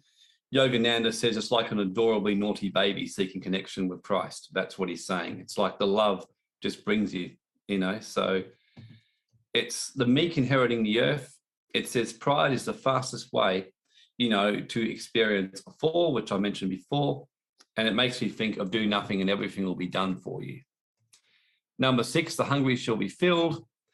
And again, what Yogananda said was seeking appeasement in material things means your desire never ends. So sense pleasures are body and lower mind, but don't nourish the innermost being. So it's a spiritual fulfillment thing it's talking about. The merciful, as I mentioned, reaping what you sow. And I love what he says here. That's why I remembered now. I've forgotten I put these slides as a reminder for us before we start today. Mercy is a fatherly heartache or compassion is what Yogananda says for the deficiency and weakness of a soul going astray and leaving their path rather than judging them. In other words, it's a real kindness for someone who's gone astray. Doesn't mean you put up with it, but there's a kindness, there's a tenderness, there's a like, they're really off path. And you're just in a way waiting for them to come home. And so you can guide them rather than judge them or be harsh with them. And that's what Buddha, it said about Buddha, that as he was entering nirvana, he just looked down one last time, saw humanity, and his heart just broke for humanity. And he said, I'm going to go back and help these people. And Jesus saw humanity like little children who didn't understand. And the more I'm growing in my own knowledge of God, I'm finding that I'm just having this deeper compassion at times for what I'm seeing in society, and seeing how people have just lost their way so badly in a world and society. And so many, as Grace and I were talking together, have just got so easily deceived and so easily lost their way home, living with their truth. And Matthew 5 verse 8, blessed are the pure in heart, for they shall see God, as I mentioned. That's like really cleansing your karma, going beyond the earthly illusions, experiencing connection with Christ. So releasing yourself from dualistic influences of attraction and aversion. So I mentioned there's a 5 stages of the heart. So all of this, for those who want to learn more about it, can just go back and watch the other 2 trainings. So today we're really going to get into Matthew, start with this and continue. So the peace of God, which transcends all understanding, will guard your hearts and mind in Christ. Absolutely love this scripture about the peacemaker.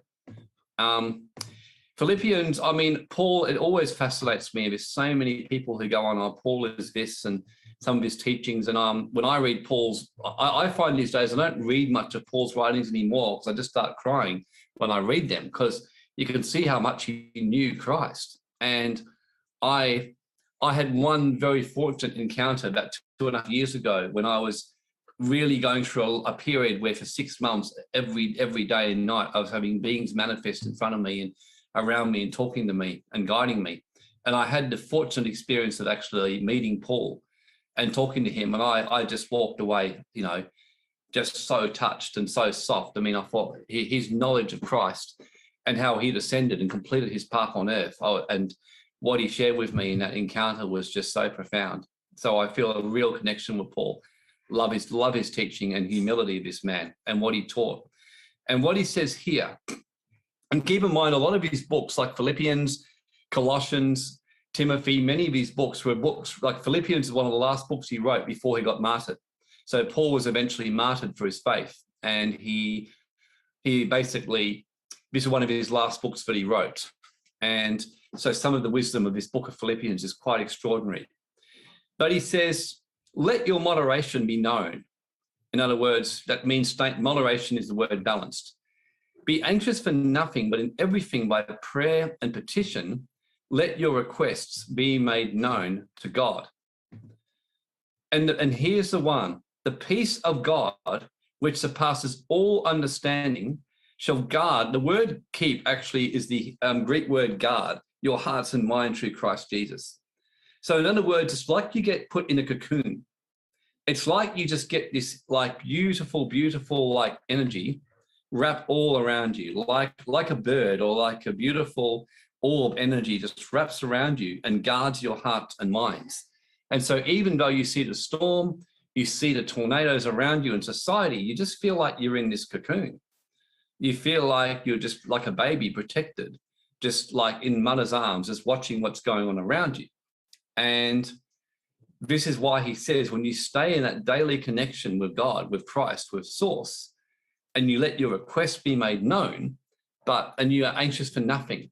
And this so backs up what Raymond Grace said about worrying is a wasteful energy. And Paul's saying it in such a kind, fatherly way here. There's not that kind of in what you or I would say. And what's interesting about Paul is his early letters were quite vicious. They were quite attacking. He was quite in people's faces. But his last books he wrote, there's this compassion and softness and this tenderness that come through for humanity, this willingness to do anything for the people that he's teaching and he works for, you know, from a higher perspective. And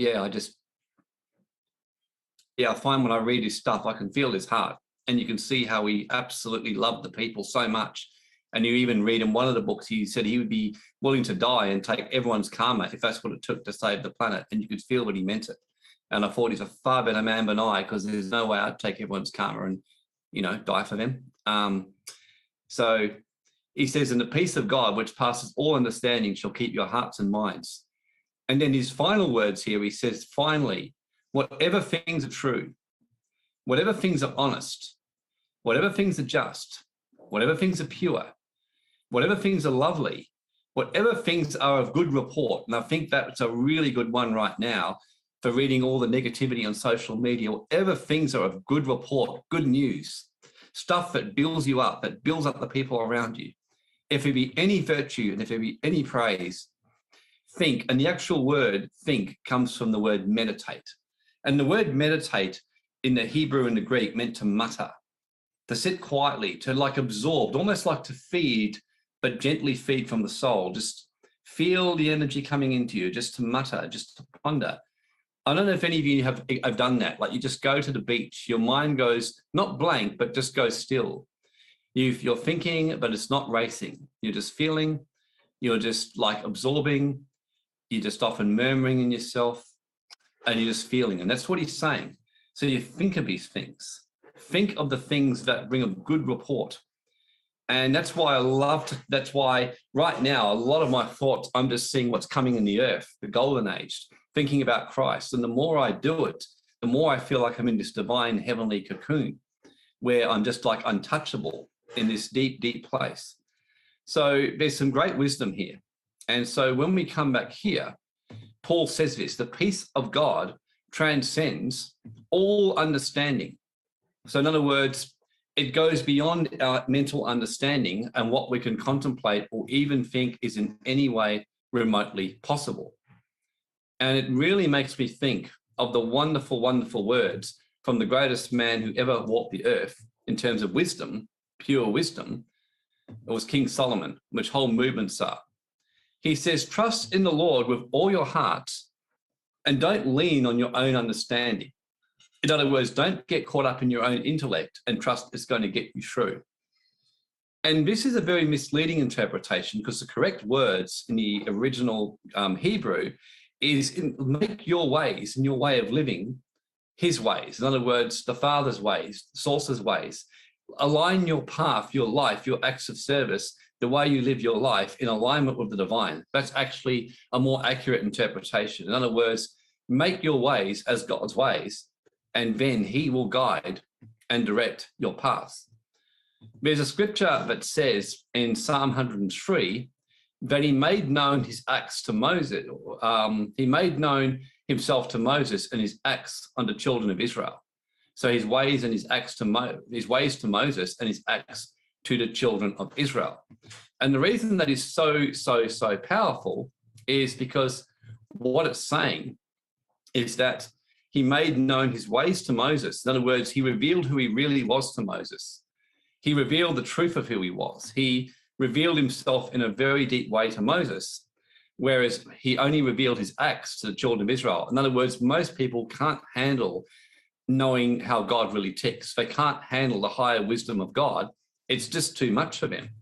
So basically what happens is you only get given what you're able to cope with and what you're actually able to handle. I trust that makes sense. But one thing, it's like as a parent, you don't give your kids what they're not yet ready to handle. You can only give your kids what they're actually ready for at this time. So likewise, the mystery schools would only give their initiates what they were ready for at this time. Jesus especially said, don't cast your pearls before swine. In other words, make absolutely sure that you're not giving things to people that they're not ready for because you can ruin them. So likewise here, that many people, all they can see is the miracles of God. They can just see that kind of stuff because that's all they're really capable of seeing right now. So anyway, that's just some thoughts for right now. And that's what he starts to talk about with the peacemakers. So the peacemakers, as Yogananda says, are actually, how it actually saying bringing peace to situations rather than conflict, enmity, division, like pro-vax, anti-vax, this, that. I mean, that's just not what the sons and daughters of God do. It's not how we think. The sons and daughters of God are neither. We are just what we are. Suzanne says bringing clarity and bringing things. Yeah, look, I didn't want to actually, like with the Catholics you're saying and how they just taught you literal. Yeah, look, most people read the Bible very linear and very literal, but it's really a holographic book, Suzanne. It's a book of the esoteric and a map to the astral realms and the esoteric higher wisdom. This is something that all the Kriya yogis understood, Neville Goddard, Joseph Murphy, Christ, all of these knew. And Christ talks in parables all the time to reveal deeper mysteries. So, in fact, it was said in Matthew chapter 7 that the people were amazed at how Christ made it so simple for the people. So that was why I always decided that as I teach, I want to make it as simple as I possibly can. So the peacemakers are called the children, the sons and daughters of God. So the sons and daughters of God are not like divisive people. They only bring division to things that break down the unity. Sometimes division is needed, as Christ even said. If someone is trying, for example, to create division in your life or around you, then of course that person needs to be separated, because ultimately the son or daughter of God is a peacemaker. They're here to reconcile things. Christ himself came as a reconciling force through his crucifixion, through his teachings, to reconcile humanity.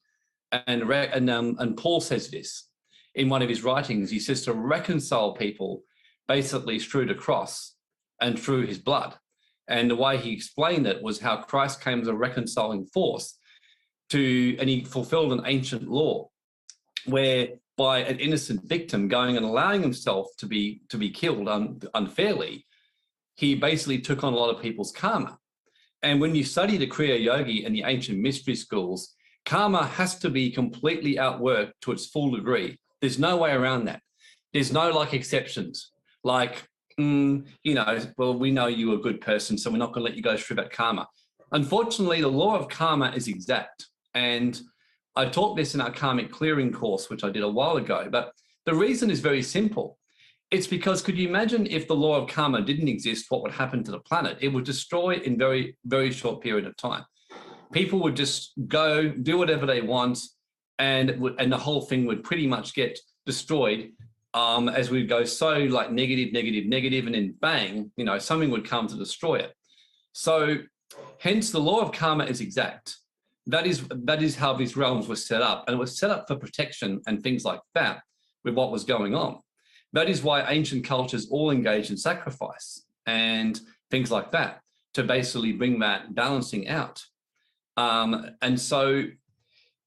But the other thing that the Kriya Yogis and the mystery schools taught is that a great master or great savior, and many have done this, not just Christ, can come and take on karma for people and release it. I know William's done that at times for people. The Christ came and took on the karma of many, is what it says. There have been many masters who in private, Sri Yukteswar talked about a particular master who took on a lot of Yogananda's karma because he had a major liver complaint. And the autobiography of a yogi, he was in agony. And Sri Yukteswar actually said, you were destined in your astrology to have 6 months of severe liver problems, almost to the point of death. But he said, one of the masters took on your karma, so it's been reduced to 24 days. On the 24th day, Yogananda's liver was instantly cured. So the law of karma is very exact, and it will always result in its repercussions. And we're seeing on planet Earth an exact that's all that's happening right now. We're seeing a karmic balancing happening, because the law of karma is having to play out because the messages have been ignored over and over and over and over again. So it keeps having to happen until eventually people start to see and start to listen. And people who otherwise have no intention of listening to God and listening to the higher messages from source start to stop and listen. People who have been maybe getting called for years to leave their work and step into their dream, being called to go out and do a job which they love rather than a job they hate, to go out and do something completely new and powerful. They resist it because of their fear. They want to keep their mortgage. They don't to keep their house. They want to keep their wife or husband happy. They want to keep their kids happy. They don't want to see their kids get hurt. They don't want their kids to miss out on friends. They start going through all kinds of reasons in their mind and that kind of stuff. And it's why I was actually telling Edward yesterday, and I noticed Penny's here. And of course, we've been talking with Penny and her daughter Lani about working together to get our youth foundation up and running. And one of the things that we were talking about, I said, the thing is with teenagers and young adults, they just don't have the baggage that many adults have. And I'm really excited about the possibility of some kind of youth work, not just for financial sovereignty, but spiritual sovereignty, to teach teenagers in early 20s because that was what got me on the way, teaching them the laws of God, the karmic laws, as part of their thing, and teaching them from young to live this stuff. You could just imagine the power of it. So there's so much here. And in John 14, Jesus said, peace I leave with you, peace I give you. Do not let your heart be troubled in any way, shape, and form. And that is why you get given peace. You get given peace so you can bring peace, you can bring reconciliation, you can help people clear their karma and acknowledge what there is as karmic. And as soon as one acknowledges that something is karmic, it's amazing how fast it starts to clear and the process starts to work, because God, Christ, they're always seeking to help people clear their karma and be at peace and finish their work here and reconcile to God. That's always been the plan. I mean, Christ and many masters have been willing to die for what they believe to do this for their people.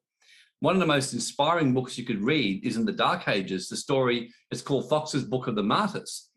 And the whole book is about people in the middle of the Dark Ages when people were being burnt at the stakes. Some of the great martyrs who actually allowed themselves to be killed for the sake of like Joan of Arc was one of them, of course. A very devout spiritual girl.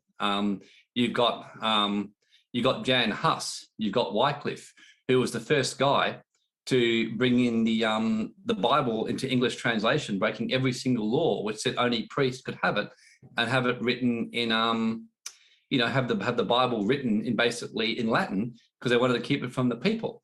And as Wycliffe was being martyred on the stake, it was said he had perfect peace on his face. And all he said, he prayed out loud as he was dying, God, open the hearts of the King of England that he may see. And and basically that's what happened. So generally peace, that the children and sons and daughters of God are peacemakers. And they do whatever they can to reconcile, but not a love and light peace. It's not what we're talking about. Sometimes to bring peace, you've got to be severe. For me to bring peace with my mum, who for years I tried the love and light approach, got nowhere, was I actually tried everything. And finally I snapped 3 years ago when she wrote a very, very nasty thing about me on social media on my page. And so I cut her off, and I actually told my sons, I said, I know her highest value is her grandkids, so I want you to actually ignore her and refuse to have anything to do with her. And I even told them what to say, even say this kind of stuff, to her, because I knew that would upset her. So I deliberately went to upset her as much as I possibly could. And I succeeded. I mean, she went beside herself. I mean, we got hit with this. She was emailing. She was ringing up everyone in the family, people trying to ring me. And I'm cracking up, sitting there at home going, give it a few months and she'll come around and this is going to break it. You watch. And I left it. And eventually 3 or 4 months later, she came very humbled, very apologetic. We sorted things out. And since that time, we've actually had peace. I found I'm getting on very well with her these days. We haven't really had a disagreement hardly at all in the last couple of years. It's got quite boring, really. But to be the peacemaker, I had to do something that was something I really didn't want to do, and I didn't. Although I laughed, I didn't really want to do that. I would prefer Mum and I to have just sorted things out and been mature, but sometimes a peacemaker has to step up. So this is why it says, blessed are the peacemakers. So this is what Yogananda says. So you feel the nature of God and Christ consciousness through your meditation, and you feel it, and then as you feel more peace, you desire to bring it into the world. And I found for myself that the more I've walked this path, the more I'm keen to bring peace to people. So the more I desire to bring peace, the more I'm experiencing the love of God in my life, the more I desire to help people. That's why I just stepped up and doing these webinars, and I started doing it because I thought, no, I want to help people. I really do. And I acknowledge that in myself. And deep down my truth is I thought, no, I don't want to charge people for this stuff. I just want to teach people. I'll get looked after in other ways. I've got businesses, I've got companies. I can always run courses from time to time, which people can pay for more advanced teaching. But by and large, I just want to give this as a gift to the world. And I just was true to myself. And I thought, I don't care what all my marketing people are telling me. I'm not doing it anymore. And of course, unsurprisingly, things have just taken off and more people are being helped. So and that just came from that conviction that the more I experienced peace and the more that the love grew in me, the more I just thought, no, I just desire to help as many people as I can. I want to know that when I finish my time on earth, I've helped as many, many people as I can. And I obviously can't help everyone. And what I loved about Jesus, and that's why I'm teaching this Jesus the Badass course, was, unlike what people think, Jesus never came for humanity. He didn't. That's what's taught by all the churches. He died for the whole world. No, he did not die for the world. He died for all those, he says, who were his children and those who were willing to come in and become part of his family. That's who he died for. In fact, there was one instance when a non-Hebrew woman came to him for healing, and he said to her, I can't help you. He said, I refuse to take the food, he said, from the children and give it to the dogs. Now, it's a pretty insulting thing to say. And what he was saying to her was because the non-Hebrews were considered dogs. So Jesus was very matter of fact.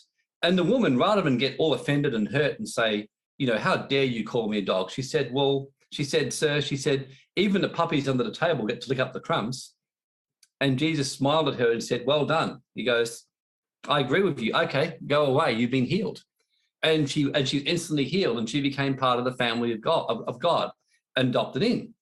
So the point is that we're here to be peacemakers, but I'm here to be peacemaker for those who are willing to listen, those who are willing to learn the lessons, to know that the masters and the teachers like Yeshua wasn't this sweet, love and light guy. He was an arsehole. He was. When you read the Bible the more, he was an arsehole with the darkness because he was here to heal and bring salvation, to bring peace and to bring reconciliation for people. But to do that, he had to hit hard. Imagine if he'd said to that lady, yeah, you know, I could heal you, and he would go against his purpose. He didn't do that. He just said, well, I'm not here to heal the dogs. He very rarely went and did any healing in people that were other than Hebrews. But every now and again, they would hunt him down or he would be led to one.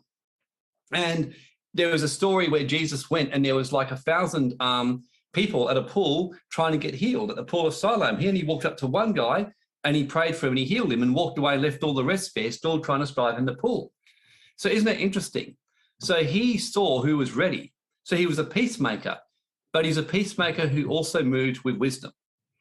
So it's really interesting when you think that, because it changes your whole concept of spirituality and what you've been taught. I'm sure some of you are going like, wow, you know, it just changes the way you see it. And Krishna was the same. Christ was the same. Buddha, none of these people came running around trying to help and heal people. They actually were very much in their own energy. Most of the time they had to be hunted out. Most of the time they had to be sought after. They had to be won over. And generally they only went to those who they felt were ready to hear their wisdom. So it's the nature of Christ consciousness to bring peace and to bring it to those in society as much as possible. And the Christ conscious being in a society, that is why for me, I'm not here in West Australia to be an anti-this or anti-that. I'm here to serve the state of West Australia. I'm here to serve Mark McGowan, the politician. I had someone who I actually know on my Facebook friend call him a clown on my Facebook page, so I instantly deleted his comment. And I do that every single time someone insults a politician on my personal page. And I really hope they unfriend me or get the message, because I'm not here to do that. You know, that's not what I'm here for. I'm here to basically bring peace and reconciliation. I'm here to serve the politicians here as best as I can, especially right now they need it because they're doing some pretty stupid things. So right now they need some help from the sons and daughters of God to help them manage their states properly and to bring peace and to start making some wise decisions and stop trying to coerce people. Because you're probably going to find some of these politicians actually would believe genuinely they're doing this the right thing. They believe that by getting people jabbed up, it'll save more lives. You'll find, I'll guarantee you'll find there's some who actually do believe that genuinely. And those ones who genuinely believe that, they're the ones that, as you walk in peace and start to bring a higher message, at some stage you're going to come to you, because we all know where this is going to go. It's going to get worse. It's going to turn to crap. And at some stage, the politicians are going to be crying out for some help and some answers from some people, because they will see this is going to affect their lives when their own lives and their own finances and their own kids are at risk. I have a very good friend who was a pastor years ago, and Saddam Hussein, Iraq, it was well known if you went there as a Christian minister to preach and be a missionary, you would almost certainly get killed, you know, because it was illegal in Iraq. And there was a guy who was a friend of Mike Millick. Mike's Grace remembers him. Mike was a brilliant, you know, pastor and prophet who I worked with, and he used to go secretly into Iraq and do healings on people and, you know, teach people, you know, the Christ message, you know, in secret. But what happened was Saddam Hussein's favorite, one of his favorite people in his life, one of his closest friends, got very, very sick. And they had gone to every doctor, every minister, and the guy was on his deathbed. And then what happened was someone mentioned to Hussein. He said, well, he's an amazing healer. He said, but he's actually a Christian, which I know is illegal. And he's been working in the black market in secret, doing healings on people. And Saddam Hussein goes, look, get him over here. So he brought this guy in. And as you can imagine, this guy was a bit nervous. He was kind of expecting he was about to be martyred for his faith. And Saddam Hussein just said, I hear you can do great healings. And he just told him about the situation. And this guy prayed for Saddam Hussein's friend and he instantly got healed. And Saddam Hussein was so astonished. He didn't change his beliefs, but he straight away said, okay, well, as of now, you and anyone who comes with you are given open reign into my country. That's how I'll repay you. So he said, anytime you want to come here, you have my personal authorization. And he basically removed the illegality. And although he didn't make Iraq, didn't change any of the belief system, he gave an open door. And for the first time in many, many, many decades, Iraq became an open door to basically for the message and Christ consciousness to be brought to the people. So you can see how someone who goes as a reconciler, and all these people have needs and things like that. So Blessed are the Yogananda in Discourse 26 says real peace from Christ received in daily meditation and bringing it to the world. He says you establish the Christ consciousness as the Prince of Peace. And he says anyone who brings peace to an harmonious family or situation or resolves a misunderstanding between souls has now united them in God's peace and done a good work, which is credited to them karmically. And then the other thing which he says is that the same with a leader who brings peace between warring nations. So where you can start to bring peace between people. That's why, like I said, I can't think of a single one of my friends who's pro-jab who I don't get on well with right now, where we don't actually have really fruitful, healthy conversation, because I go there with peace. And I'm also willing to stand very firm in my beliefs and cut off anyone who does that. So I actually get on very well with them. And many of them, I've got them thinking differently now and seeing it differently. And so the leaders and people who can bring this understanding and a higher way of thinking is to do that. You start to see and realize that you're a messenger of peace. So ultimately, commit to being a peacemaker in your life and in the lives of others. We're all a reflection of one another and we are all one. So before I go into the next verse, just type in the chat, you know, if it speaks to you and your greatest learning from it and anything that jumps out at you. I'm just going to duck off to the bathroom and I'll be straight back in 30 seconds. But just type in the chat your greatest learning. It's a good chance just to type what you've learned, how it speaks to you right now.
Okay.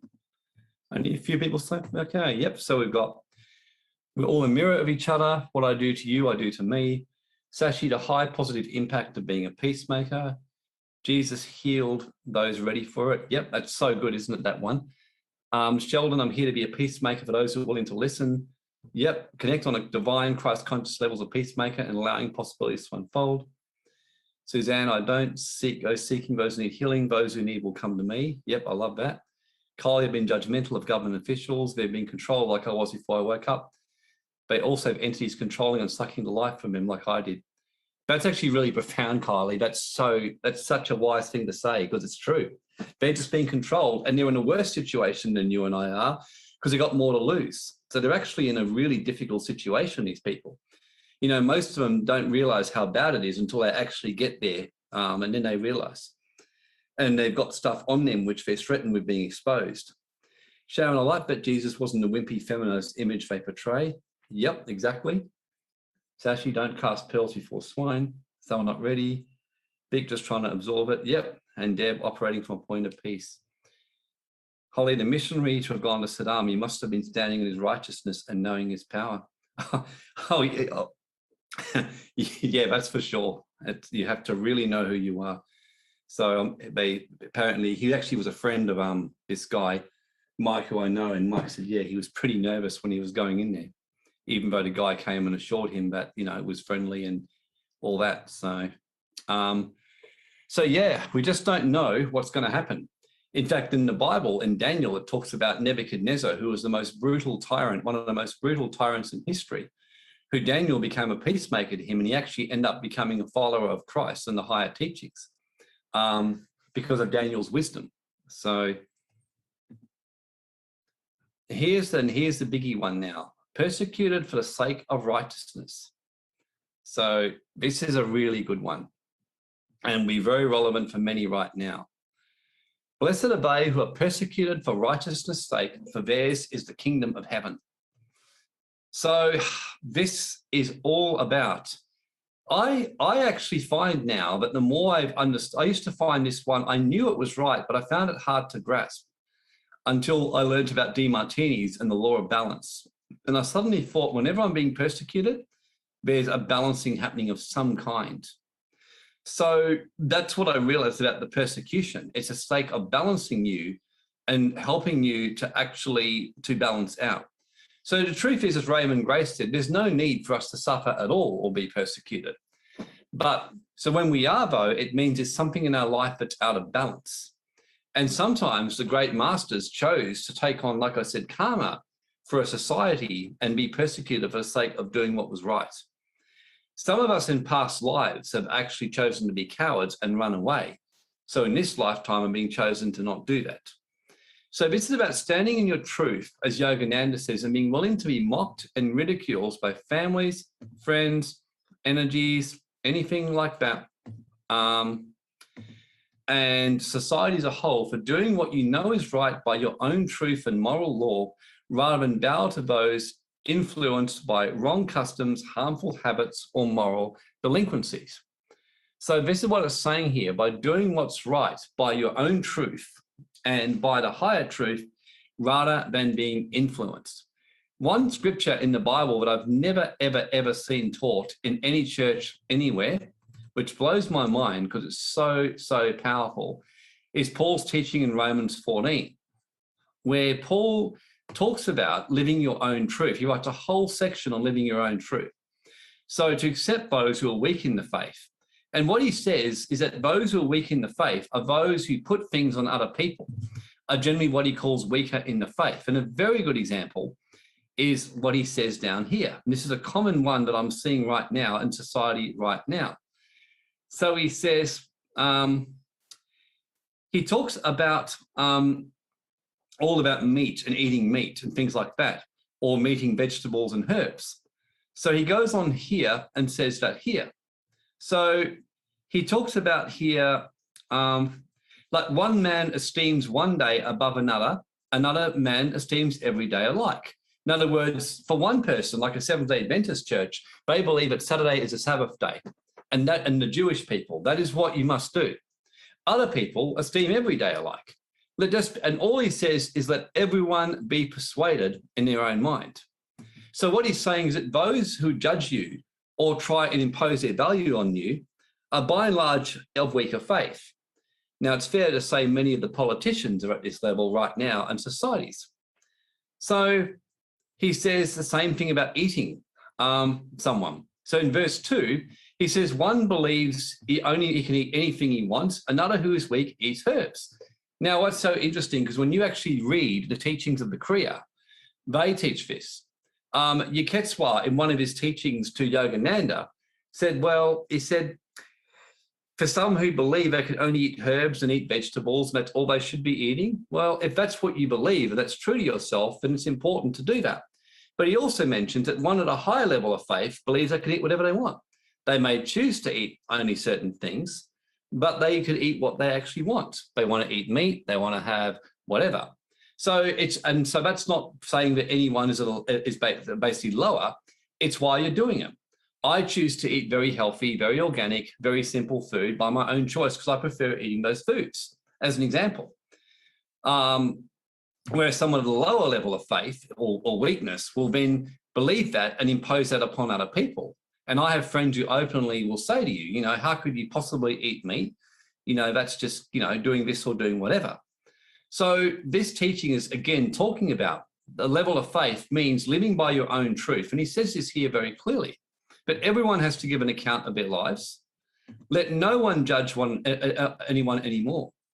So let's not judge anyone anymore. And he says here, for the kingdom of God is not meat or drink, but righteousness, peace, and joy in the Holy Ghost. And then he says down here, have you faith? Have it yourself before God. And I love this one. Happy is he or she that doesn't condemn themselves in what they allow. So you can see this whole chapter is teaching you to live your own truth. But isn't it interesting that the churches don't like to teach this one? That's what. And I don't think they really understand it because it kind of fucks with their head. Because it's just clearly telling you to live by your truth and then not force it on others. Yeah, Holly, it's so good, isn't it? This changed my life. I mean, I used to struggle so much with things being put on me in churches and society. And when I read the scripture when I was in my early 20s, I was like, this is really clear.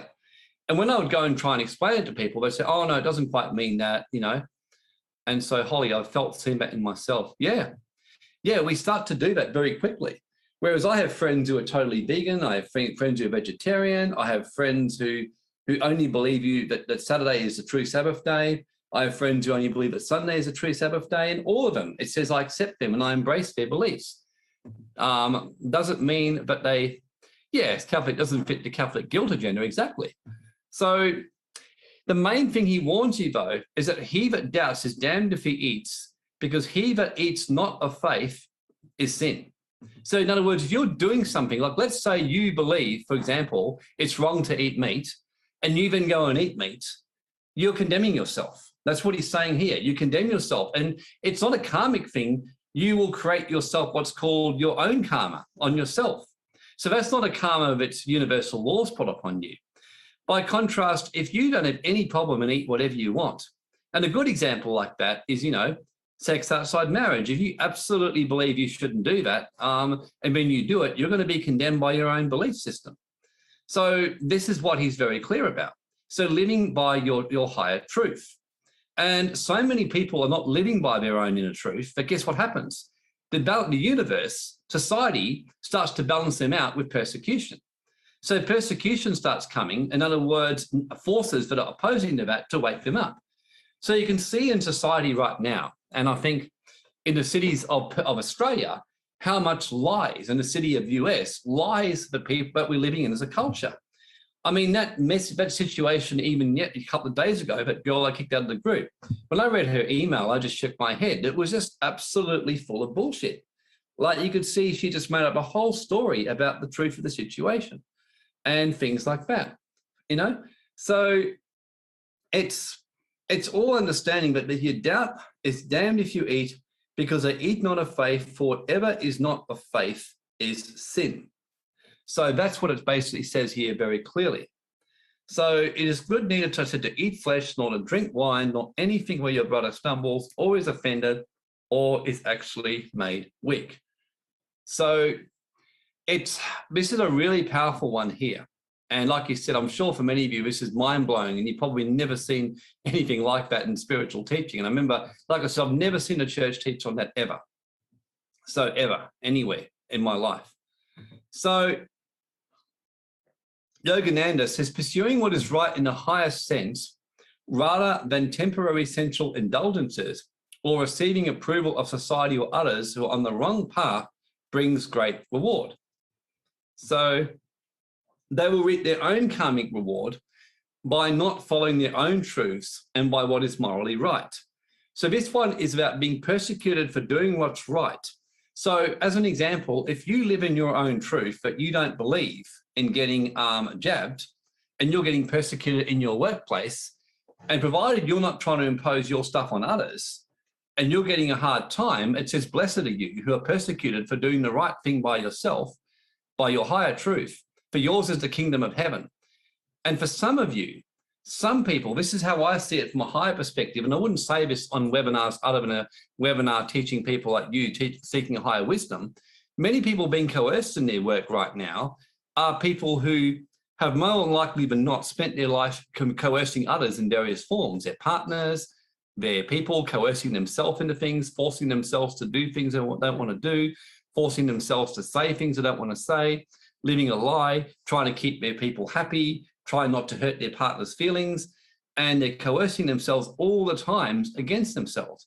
They're trying to coerce people around them all the time. And so then they get this balancing force coming around them.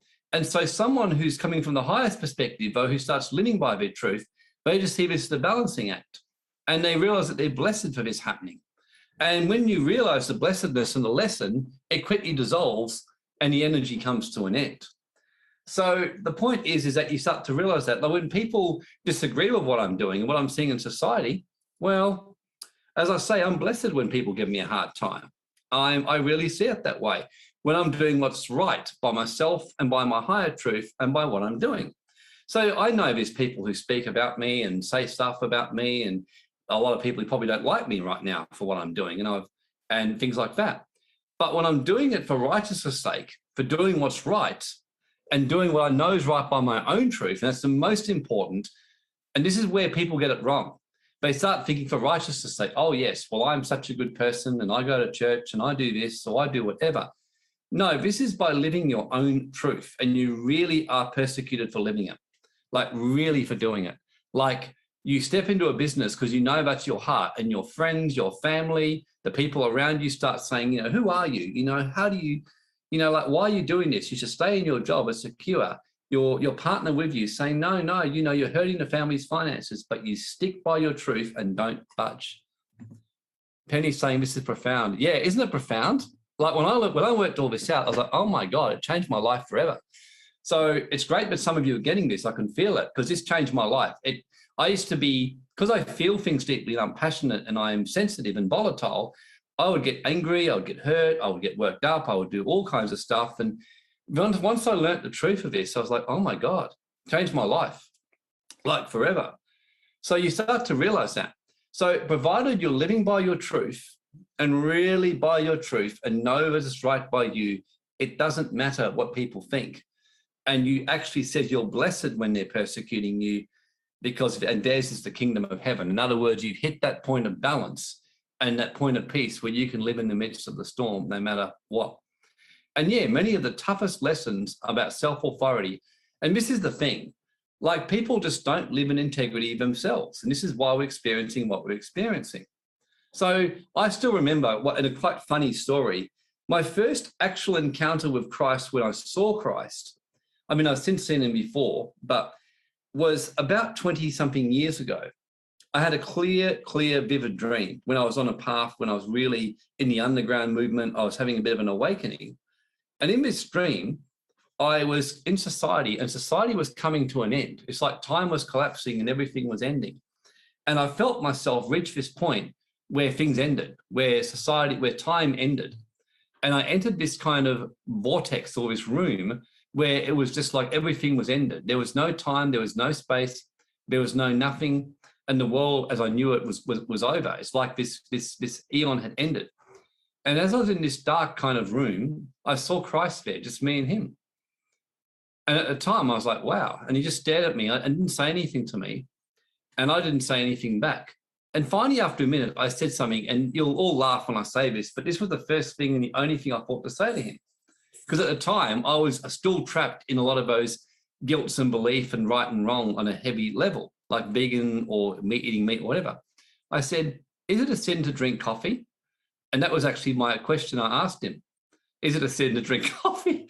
I look back now, like, you've got to be kidding me. That's actually what I asked. Like, I'm there before Christ. I could ask whatever I want, and that's the first thing I asked him, because I'd been grappling with that one. And he looked at me, he had a bit of an amused smile on his face. And yeah, it's so funny. And all he said to me was, if you believe it to be a sin, then it is. He said, but if you don't, then it is not. And that's all he said. And when he dissolved, and I woke up. And that was when I found Romans 14. And I was like, because I remembered that. I'd seen it before, but never quite grasped it. But yeah, that's all he said to me. He just smiled at me and with an amused twinkle. And he said, if you believe it to be a sin, then it is. But if you don't, then no. And he smiled at me and disappeared. And I woke up, and that changed my approach on everything. So yeah, wow, Holly, for me to say, like, wow, yeah, it just was like, wow. And then I read Romans 14 again from a whole new perspective. And yeah, coffee could be anything, absolutely anything. So it's like, if you believe it to be a sin, then it is. And I thought, yeah, wow. So it's being persecuted. So no matter how powerful temptations are, or how strong, harmful, bad habits actually are, as it says here, so they can be resisted with the wisdom-guided power of self-control. So they can be resisted with that wisdom-guided power of self-control, and by holding on to the conviction that no matter what pleasure is promised by temptation to go away from your truth, it will always lead to sorrow in the end. And that's a really powerful one. So, yeah, it's funny. This coffee thing does still come up a lot. I actually was with one of my healers the other day, friends, and he was saying they stopped drinking coffee because they realized it was a block to their ascension. And I said, oh, a block to their growth and tended to overactivate things. I was like, okay. And I actually did go off coffee for 15 years, about a year after having that, just by choice. I felt to go off it. And then after my powerful encounter in 2018 with the Council of Nine, the day after that, I got a message, it's time to go back on coffee, it'll help you, and it did. So it's quite powerful. And I love about this last statement here, no matter what pleasure is promised by temptation, it will always lead to deep sorrow at the end. So it'll always lead to sorrow at the end. So this makes me think of the Lord's Prayer, which we always start with, the prayer of Yeshua, where it says, lead us not into temptation, but deliver us from evil. The great teacher, Yonggi Cho, actually explains about lead us not into temptation. He said is a prayer that is saying, guide me to make sure I don't go into a temptation that's going to take me away from my path and give me sorrow. So this is like an asset protection prayer is what Yonggi Cho says. It's like, basically keep me from going off track in my life. I pray that a lot. I always ask that. If I'm about to make a decision I'm not sure about, I say, if this decision is not in my highest good, let it basically dissolve in the next few days. Let my desire for it dissolve, or let me be blocked from accomplishing this. Let me not be led into temptation. And many times, things that were about to take me off track, I end up being saved from actually doing. But deliver us from evil is talking about, if you've already gone off track and you're in trouble, deliver me out of this situation. So that's what it's talking about. So heaven is that state of transcendental omnipresent joy where no sorrows exist. By steadfast righteousness, the devotee, this is Yogananda I'm quoting from here, will reach the deep bliss from where there is no fall. Vacillating devotees not fixed in meditation will slip regularly. In the ancient teachings of the Kriya, there was a difference between what's called Nirvakasha Samadhi and Sivikalpa Samadhi. So the Nirvakasha Samadhi was what he said most devotees tend to be in. It's what he calls the in and out connection with God. When they're at a meeting like this, or in certain situation, they feel a real connection. And then as soon as they're back in their normal life, within a period of time, they don't feel that connection anymore. They start to feel like this angst, this anger, this worked up. They lose that connection. And he said, that's the bulk of devotees. And he said, such people, he said, although they will complete their path and basically in a good state, they will have to come back to earth again. Because by and large, I haven't yet learnt that steadfastness that releases them from their time on earth. All it will mean is that someone who learns to live in Nirvakasha Samadhi they said will come back in their next lifetime in a much easier, better situation with another opportunity to finish their path. Where someone who's in Sarvakalpa Samadhi is someone like what Yeketswa and Yogananda reached, or like Enoch reached, that permanent connection with Source, you know, and that permanent, constant connection with the divine, where you feel it, whether you're working, whether you're with your partner or your, you know, girlfriend or boyfriend, whether you're by yourself, whether you're eating, whether you're drinking, whether you're watching the sport, whatever, you start to see and feel God. It was said of Krishna that by the end of his time, he was so connected with the divine, but even when he would see a man about to go into a brothel of a prostitute, he'd feel this ecstatic joy and this happiness about the glory of God, and how he could even see the glory of God being expressed in that, with this man living by his truth. And there's a bit of a deep lesson in that one there. Persecution is a way of getting you back on your path, as Yogananda says. Peter Spann, who was a teacher who once helped me a lot, put it this way. He said, so can everyone see me on this right now? Okay.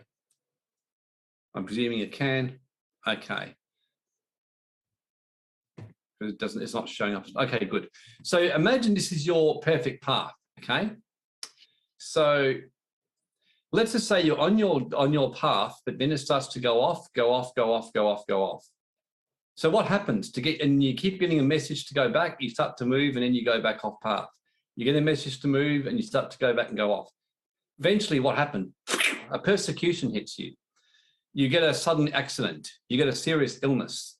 And there wasn't just the Bible, this Peter Spann years ago. I learned this at a wealth manifestation seminar. Hits you and suddenly you're back on your path. And you're in shock. And you're like, oh my gosh. And you're forced to get back. And that's what's happened to society right now. There's like a great big happening to Australia. Because Australia has been getting messages for years, like to stay on their path, stay on their path, stay on their path. No, they're listening. That's what's happening right now. So this is what he's saying. The persecution is to kind of just knock you in the head and say, wake up, wake up, wake up. No, wake up, wake up, wake up. You're not listening. You're not listening. You're not listening. You keep attracting toxic partners. There's a whack happening. Come on. I had a horrendous girl I was seeing years ago. And I remembered eventually finally seeing that she was making me wake up to what I was completely denying in myself. And this kind of illusion I was living about myself, how I was this guy, but I wasn't like all that. And I ended up owning my dark side and ended up owning my side like her. I learned to enjoy the feminine energy. So when the feminine would come at me, I'd go back like that. And in the end, they would laugh and love it and be more attracted to me. And the only thing I then found was quite the opposite. Most females couldn't actually handle my energy because I was actually as strong, if not stronger, in many occasions. So if anything, it actually got me more. Whereas before, I'd kept attracting strong women who just like whacked me up. And it finally taught me that lesson.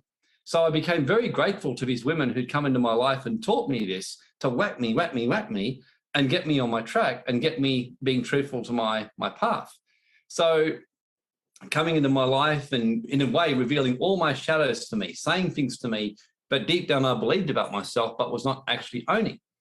And realizing at the end of the day that I was very strong and I was deep down desiring strength, and craving strength. I didn't want some kind of lovely, simple woman. I wanted someone who was a little bit of a bit of fun, someone who had a little bit of spunk.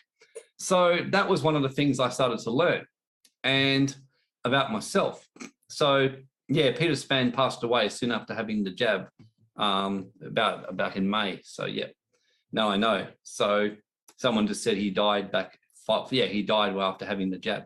So so the Bible and world history is full of great leaders and others who stood firm in the midst of opposition for a noble cause, which is in the best interests of higher law and peace.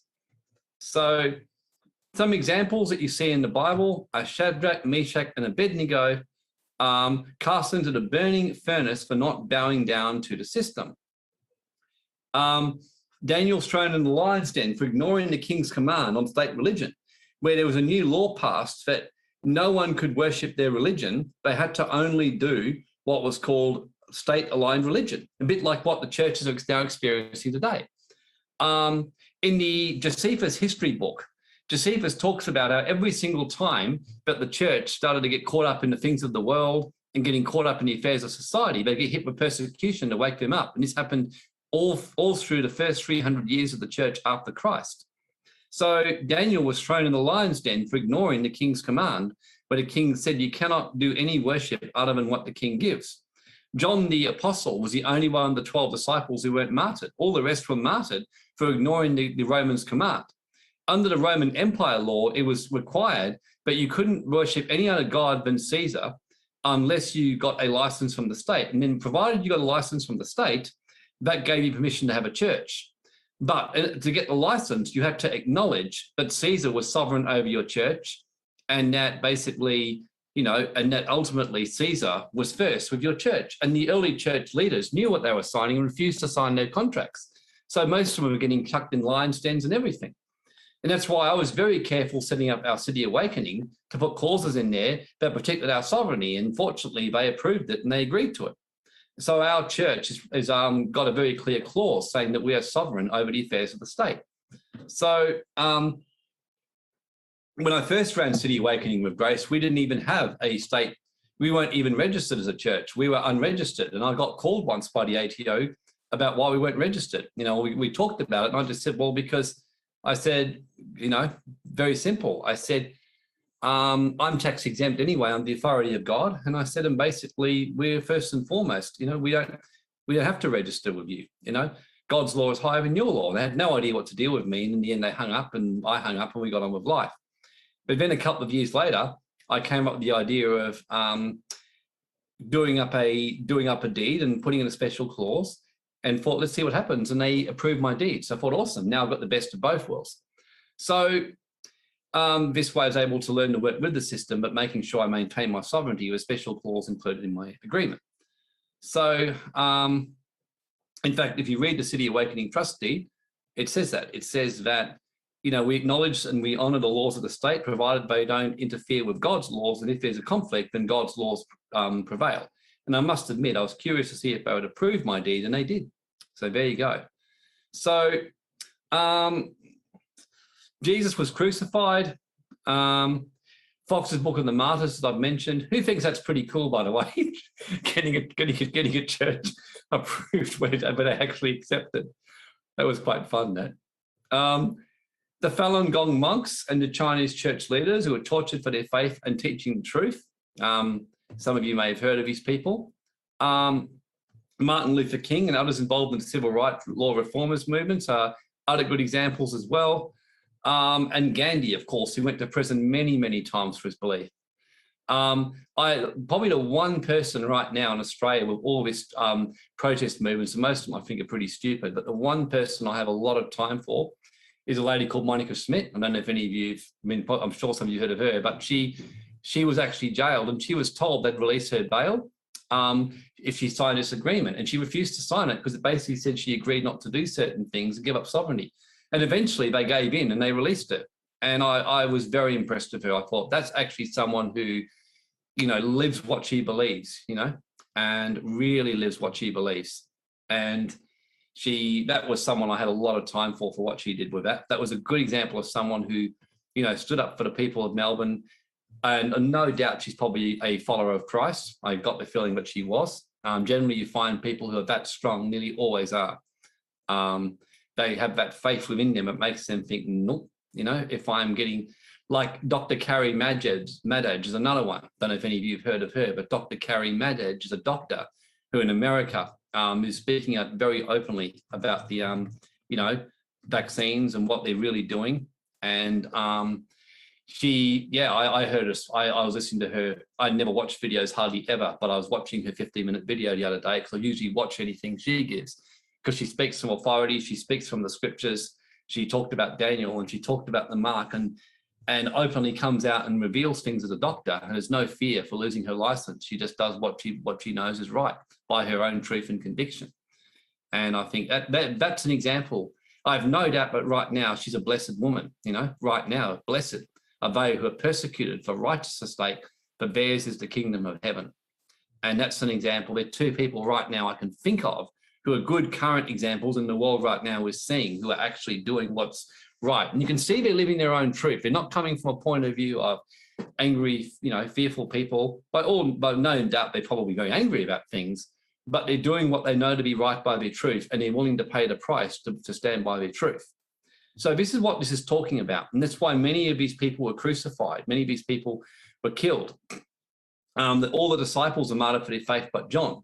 Even John, as I shared to those who were at the Jesus the Badass yesterday, he was actually taken, John was actually the Emperor Domitian in his persecution of the Christians of his time, threw John in prison.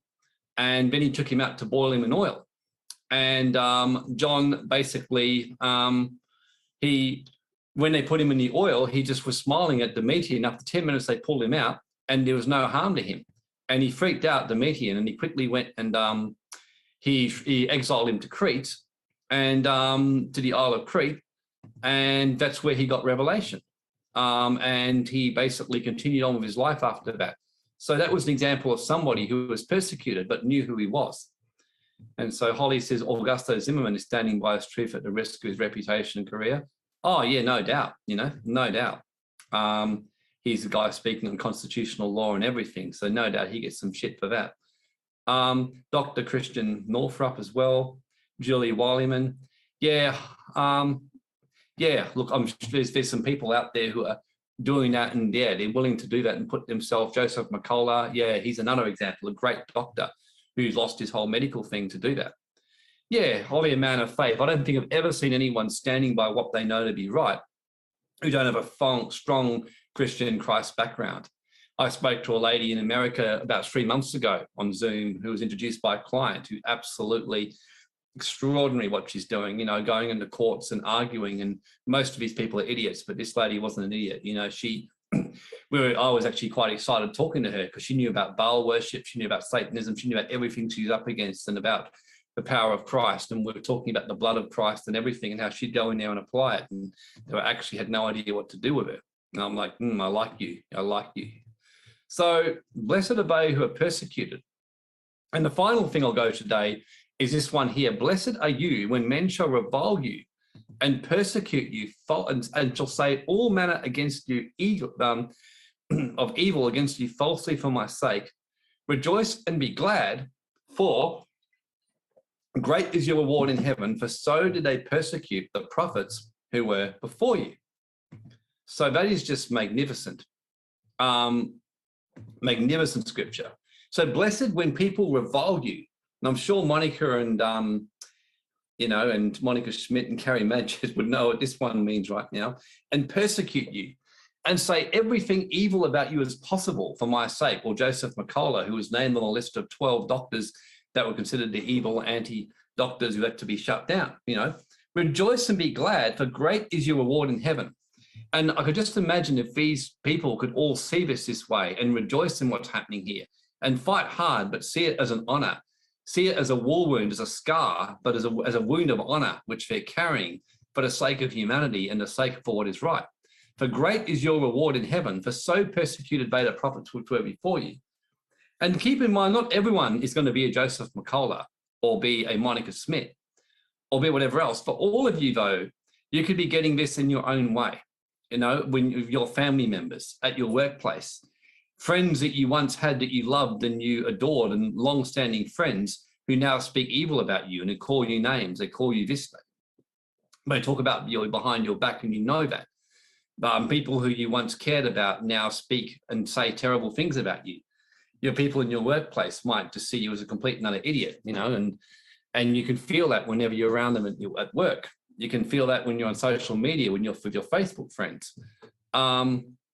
You may feel all that kind of stuff. But notice that the mindset mentality. See, if you basically, as Charles Finney said, are like crying and, oh, it's so wrong, they're terrible, these horrible people, you're actually caught right up in the drama triangle. So you're right up in the drama triangle. But by contrast, if you're actually rejoicing and going, this is cool. And I remember having that exact situation when another accountant and speaker spoke very, very badly about me. And he actually openly got up at a seminar and said about me, but this guy's a scammer. He's this Warren Black, you should not do anything to do with this guy.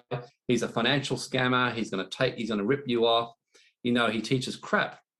Now, I remember my staff coming to me and saying, what are you going to do about this guy? You got to sue him. You got to do that. And I said, nah, you know what? Tells me how good I am. I smiled and I said, I'm actually happy. They said, why? I said, well, at the end of the day, he's obviously an idiot. And I said, for saying that, he's obviously very threatened by me.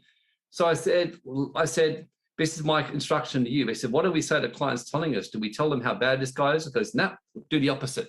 Jesus said to love your enemies. So I said, I want you to tell them that this guy, Lee is a good accountant. He just is just misguided as to who Warren is. But he said, Lee's a good accountant, and say, are you sure that he is? And you just don't want to get caught up in anything to do with Lee and what he's doing. He's got his path of his structures. You have no doubt he's a good accountant, but and if you feel to go back to Lee, by all means, but if you want to work with Warren and his company, we can keep talking. And I even said, and you watch anyway, law of karma means he'll probably lose his contracts and all come over to us anyway. And that's what happened within a year or two. One of his biggest contracts kicked him out because he turned up drunk on stage one day. So I got his contracts. So there's a great reward. And when you really do it and you mean it, you can't just say that. You've got to actually mean it and be detached from the outcome. And I really was. I blessed him in my heart. I actually laughed and thought, well, he's probably right. I do have a bit of an ego, and at times I've been a bit naughty in times past with my business. So fair enough. He's saying what he's saying, but that's his perception of me. He's not my friend, nor do I want him to be my friend. But I appreciate his role in my life to teach me. He's right now. That's how I saw him. So the ego makes an undisciplined or morally inept man or woman uncomfortable and even mean-spirited towards those who are morally or spiritually different from themselves, as Yogananda says.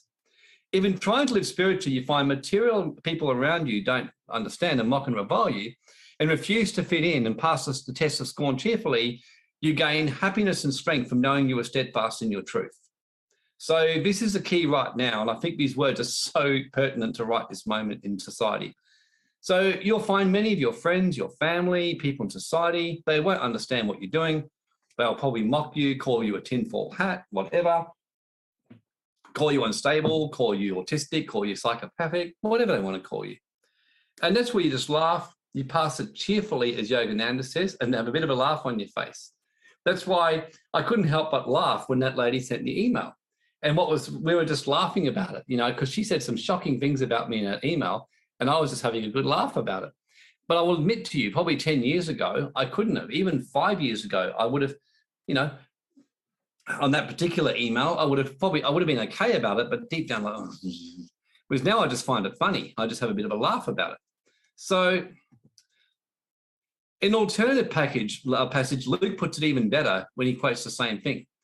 Blessed are you when men hate you, and they shall separate you from their company. In other words, kick you out of their friendship circles. They shall reproach you and cast out your name as evil. In other words, say terrible things about you, talk about you, like this person here is this, Warren is this, Sashi is this, Holly is this, for the sake of the Son of Man, or Augusto Zimmerman is a conspiracy, or Monica Schmidt, she's just a dangerous anti-vaxxer. Rejoice in that day and leap for joy, for behold, your reward is great in heaven, because all the profound prophets in history had the same experience. Christ had this, Buddha had this, Krishna had this, Pythagoras had this, Gandhi had this, Luther King had this. So this is nothing new. We live in a world full of idiots and people who don't want to face their shadows. But in saying that, we're here to be the light of the world and shine light, and the moths attract to the light, and those who are in darkness can't actually handle the light, you just can't handle the light. Those who are in darkness can't handle the light. They just want to run from the light. And because it exposes their darkness and exposes it. When you're living a miserable, depressed life, an angry life, the last thing you want is to be around someone who's positive, who's cheerful and living their truth, because it shows how much your life is off track right now. So, it shows how far off track you actually are. So this is why he says here in John 1, it says, the light shined in the darkness, but the darkness did not comprehend it. In other words, when the light shines into the darkness of society, Some get drawn to the light, but many will run from the light, hide from the light, and even try to attack the light because the light exposes their darkness. You turn on the light in a dark room where people are up to no good in secret, and suddenly they're exposed, they freak out. And that's what starts to happen.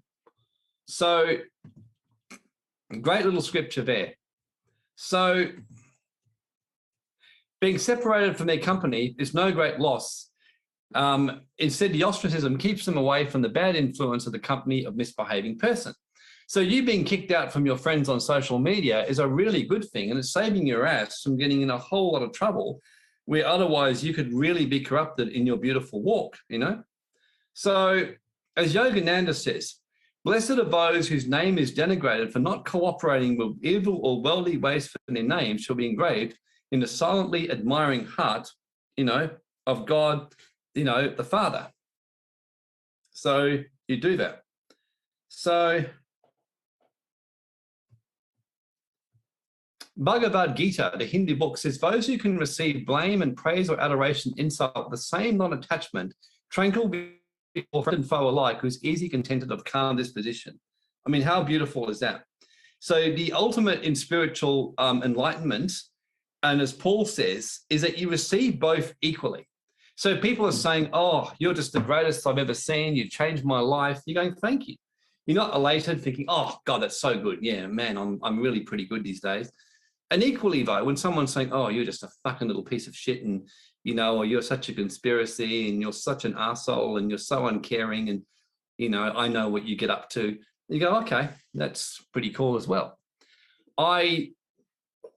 So, you know, I got a really good praise from Raymond Grace on the webinar the other day, where he was at the end of the webinar. And I must admit, I felt like, oh, what do I do with that? And I just received it and gave thanks to him.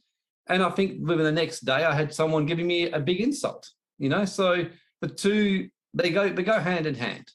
So this is what it says about doing it. So following what is right in spite of criticism, Yogananda says, whenever you get criticized, always assess yourself first. If the criticism is just, he says, be quick to correct yourself and remove an obstacle to your happiness. Being hated or ostracized basically for being an idiot doesn't serve anyone and doesn't get you any brownie points in the karmic realm. So being hated or ostracized is simply because you're delinquent, spiritually degenerate, or an absolute idiot of the highest order does not result in any blessing for you. It just means you remain an idiot. If the criticism is unjust and you're doing what's right by yourself and right by the higher good, and you hold to truth manifested in a life of teachings of a Christ-like master, rejoice and be enthused to follow the ways of inner peace rather than temptation and receive holy vibration. In other words, to disconnect yourself from it and stay centered. So always assess whether it's just or unjust. If your boss is giving you a really hard time because you've been lazy in your work, that's nothing to be blessed for. It just means you're a lazy, you know, person who's being greedy, ignoring fair exchange. And if anything, the first thing you should be doing is apologizing and begging them to cut your pay in half to make this right. If you're being criticized because you're mean, because you write horrible things on social media, because you're basically walking around with a big ego, telling everyone how great you are on Instagram and doing bikini shots, that's nothing to be blessed about, you know. That's just because you're an egotistical, you know, dunce who deserves to be smashed. But if you're actually doing the higher work and you're doing what's right and you're helping people and you're getting smashed for doing it, well, be glad, you know. So always assess yourself first in what you're doing. So those persecuting are a continuity of the successive generations of those individuals who live out evil karma and persecute the prophets lifetime after lifetime. That's quoted from Yogananda. And I thought, wow, that's profound. And what they've actually found, Stuart Swerdlow, who talks about past lives and things like that, he actually says that many of the people right now doing this in past lives were doing all these other horrible stuff throughout history. Like people, for example, Greta Thunberg, you know, Sammy actually said she had a clear vision of her being involved in Nazi Germany, doing certain things in the concentration camps very clearly. Now, I don't know if that's, you know, case or not, but as soon as she said it, I thought, that actually resonated with me. Clinton, Obama, and a few others. Stuart Swerdlow says are straight reincarnations of Ahab and Jezebel from the Bible and things like that. So many of these ones have been living this lifetime after lifetime and been given numerous chances to change and repent, but they're not. So it's just a case of learning your lessons, a bit like Groundhog Day. And no, you probably were caught up in some of these lifetimes before, And back then, you never learnt your lesson. You were angry, you were bitter, you fought back, you may have been killed, you may have been imprisoned, whatever. And you never learnt the lesson of love you were meant to learn. So this is what Yogananda explains. It's just a lifetime karmic thing. Advanced souls who achieve a state of self-realization enter a joyous state, remain constantly in their inner heavenly bliss where God dwells and carry a portal heaven wherever they go. They become a living ark. The Ark of the Covenant was God's glory or presence. So once you enter into that state of balance, it's a magnificent place. You know, you start to feel absolutely full of joy. And yeah, I've had, Saren said she's had personal incarnates who've been trying to stop my enlightenment for centuries. Yeah, I've had the same, Sharon, and most people do. I've had a few adversaries from past life turn up, and people, one that I, a couple of that I was dating, one that I actually dated, who I discovered was a real problem in past lives. So generally that's what happens. You have people who past lives have been damaged by you. I had a guy who hunted me for a debt for 10 years, and eventually I discovered that he was ruthless with me. And I discovered that this guy in a past lifetime, when I'd been a king in authority, when he had begged me for mercy, I hadn't given it to him. I hadn't been nasty to him, but I refused to give him mercy on a matter, and he lost his house and his family and went to prison. So he was getting me back in this lifetime. So advanced souls who receive the state of self-realization enter a joyous bliss. So that's what happens. So Yogananda says only those souls who keep their consciousness fixed in the spiritual eye during the earthly existence, even during trials, challenges, and persecutions, enter the most blissful, higher regions of heaven where the most extraordinary advanced souls are living. Sadhu Sandhu Singh, who wrote this amazing, amazing book, a really good book about heaven and the higher realm, talks about when he actually went into a deep state, and next minute he was taken to a realm, and he was asked if this is heaven, and they was told this is actually what's called the fellowship realm or the higher realm. And many of the souls who'd cleared their karma on earth, although they hadn't ascended, were now living in this higher ascension kind of realm within this dimension, where they were living in what was called the realm of Zion or Church of the Firstborn, which is talked about in Hebrews 12. And he just said it was the most amazing experience. And they were still living on earth, but they were living in like a completely different timeline or realm while living on earth. So these ones shared with him to go out and speak the message, and he was being welcomed into that realm.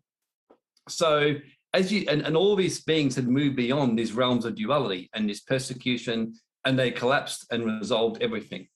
So you can experience in this lifetime to a degree on an even deeper level in the after-death state, where those in the higher regions in the immortalized state.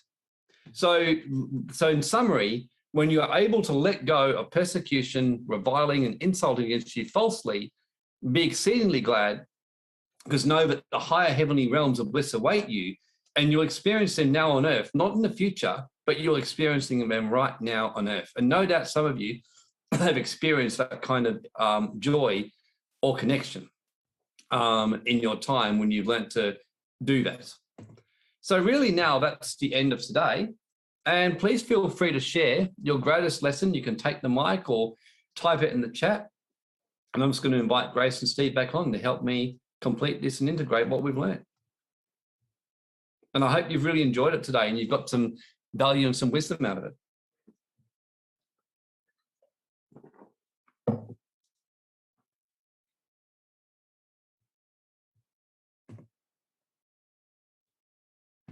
Susie says, thank you. Great.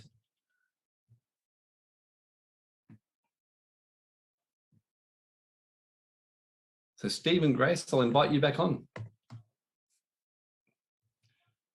Hello. Hello. Holly says, thank you. Was it the blackest? Oh, that's right. Yeah, I'll put that name on. Kylie, wonderful. Thanks, Warren and Grace. You've grown so much, Kylie. Warren, you big black ass. I've got a black ass. You want to see my black ass, Grace? Warren the blackest or Amy the artist? Warren, I've seen the black ass. Well, you got a black ass, Grace. No, it's honey gold, thank you. Love today, so much knowledge, simply told, love it. That's great. I love teaching this. Yeah, it's been a journey, was Kylie says. Yeah, it sure has, hasn't it, Kylie? You've changed so much from where you were 3 months ago. Gosh, you're doing really great. Sharon, thank you. Enjoyable. Yeah, so Grace, you can show your black ass to everyone if you want.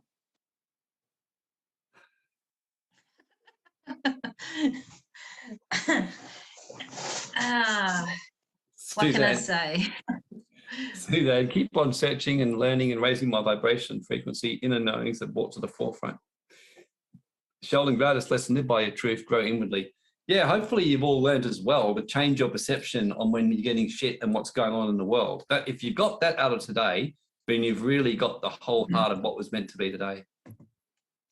Yeah, I think too, Warren, with that, when you're stuck in, I guess, that persecution mode, or you're copying shit from people, that it can feel very deep and never ending. But that phrase from people who were doing ayahuasca in the Amazon when I was there is, this too shall pass. Nothing's forever. And that I think Sheldon summed it up perfectly as well, that about standing in your power and your truth, but it has to be your truth. That's the key thing, right? It's easy. I think it's easy for the ego to tell yourself that you're doing this for the good of humanity and so forth, but when it's your truth, that's where the power is. Mm. Yeah, pretty much. Isn't it amazing when you learn about your truth? It's a whole different way of looking at it, isn't it? Yeah. It's very freeing, isn't it? I mean, it really helps you on that sovereignty sort of journey. Yeah. Yeah. Penny, the deep dive in the darkness. Yeah. Maria, thanks. Great insights following your truth. Yeah, it really, knowing your truth, it really boils down to knowing, isn't it? We're here to know our own thing rather than having beliefs. Beliefs is different to actually moving and knowing. Mm. It's powerful, isn't it? Very much. Well, and I guess also just remember everyone to keep farting. Let it out. And Steve, if you want to have a harem, you can be free to have a harem. Yeah. That's right. So I think you should be. So I think you can tell Jenny, well, Jenny, I've decided to live my truth and have a harem, and it doesn't matter what she thinks out, does it? And cop this one. I'm sure Jenny will be rapt. So you live your truth, and you'll really know what it means to be persecuted for righteousness. Oh yeah. That's good. That would be a crucifixion. Yeah, you might be the first one in that group to be crucified, Steve. Yeah. No, Warren, actually, Steve's a good boy, not like you. Yeah, I'm not a good boy in any way, shape, and form. I'm terrible. Oh yeah. Oh, look, if I live my full truth, I don't think anyone could handle me, Grace, could they? I definitely hide my light. What can I say, Warren? I hide my light on some things I believe in, that's for sure. Oh. Well, anyone who does yoga in the middle of the busy street with their ass sticking up in the air. Yeah, what happened, everyone, was last year there's a talent quest. And I decided, and Steve is still traumatized. No. I'd forgotten that. Let's not go there. Don't pick that scab off. Don't pick that scab off. No. I actually did. I did this video that started off with beautiful music. I did a whole 5-minute yoga video teaching people yoga, and I was completely nude. And I was like, this was for a company talent quest and for clients, and I was doing like down dog completely nude. I actually went to the park and it showed me kicking a football in the park like naked. And playing basketball naked. And they were like, how did you get those pictures? And I was Make him stop. And I just literally was out there and saying to everyone, keep an eye on the road. And the whole 5-minute nude video. And we had like, it's raining man. Hallelujah. It's awesome. How did you not get arrested? Oh, with great difficulty, Tanya. We had to really plan it so well. And you know, really precisely. And Steve was traumatized. Oh, Yeah, he I'm was. still traumatized. He should have been arrested, and I'm still traumatized. And unfortunately, we got rid of the video. We got rid of God. I mean, I would love, the thing is, I would love to do something crazy like that, you know, and do some kind of wild tantric porn movie or whatever. And I thought the problem is that would ruin my other image, so I couldn't do any of that stuff. But I'd like to do that. There we go. Can we just stick to farting, Warren? We'll stick to farting, okay? Oh, God. Oh, it's so fun. So this would certainly collapse anyone's illusions. Anyone who starts to think, oh, wow, Warren's such a great, you know, Christ-like teacher. I mean, Yeah, anyone who's elevated, you only need to watch that video. Yeah, they can really downgrade me very fast. Okay, this guy's actually a bit crass and a bit of... He's terrible. In fairness, though, there was a black dot over certain parts, but I will say it was a very small black dot. Yeah, we edited that part. It's a very Alan Mercy for the small black audience. dot. The other was traumatized too. Yeah, she'd never recovered. That's why Grace works full-time with Fiona. Christ hung up his strippers wasn't a stripper. The black ass stripper. Yeah, Holly, I used to say my next life, if I had to come back, I think I'd either be a Major League Baseball hitter or I'd be a stripper. Because I said if I was a stripper, I said I can make all kinds of money just for showing my naked ass. And so, Oh, my. Just don't give them the werewolf, okay? oh, don't go there.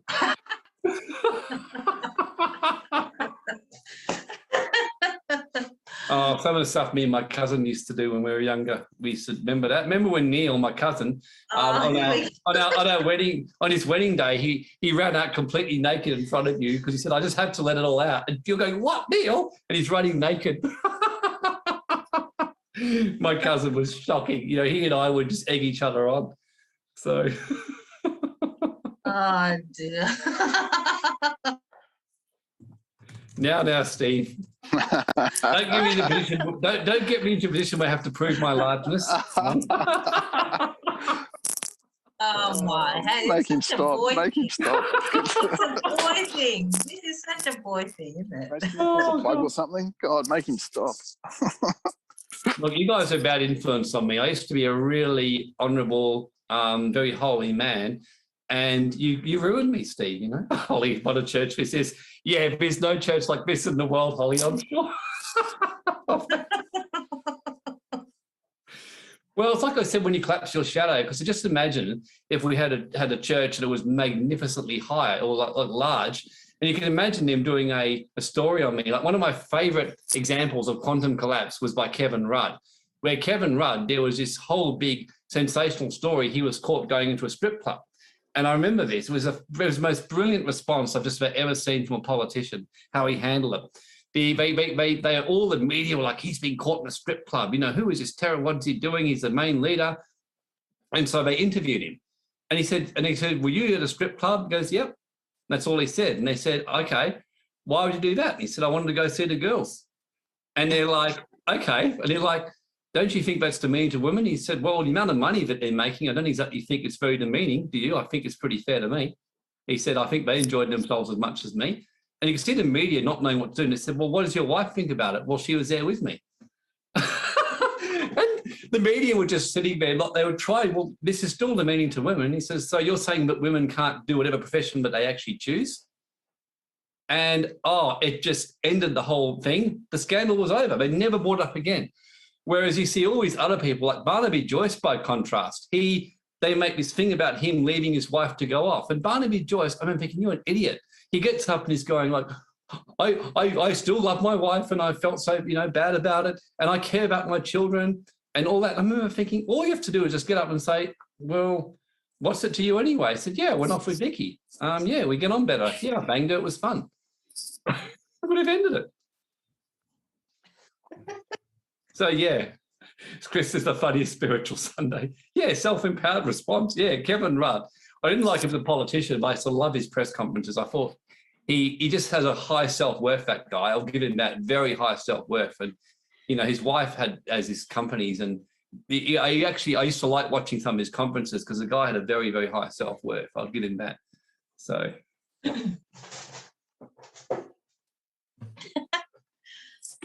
Actually, this reminds me, Warren, I used to check out the strippers for you. yeah, you did actually when I used to go to the club. That's right. Gee, Grace was the one who said to me, you should go to a strip club. I said, I'm not going to a strip club. She goes, you should, it'd be good for you. And so the first time I went in there, I was terrified, you know, and I'm going in there going, like, should I really be here? And I ended up having a great time. Met this European stripper and she lap danced and we got on well and became friends. So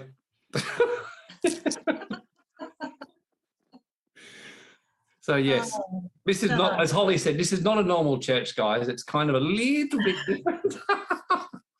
Oh dear. So is there energy clearing tonight? Possibly. I'll let you know later on today, but possibly we'll see you later on today. I'll let you know next couple of hours. Okay. Well, I think on that note, everyone, so you can go away and people say, what was the 3 greatest things you learnt today? Number 1, you learned about fighting. Number 2, you learned about about going to strip clubs. I mean, number 3, you learnt about Christ and the Sermon on the Mount. So there you go. With a bit of nudity thrown in. Don't forget the farting. A bit of nudity as well. Yeah, a bit of nudity as well.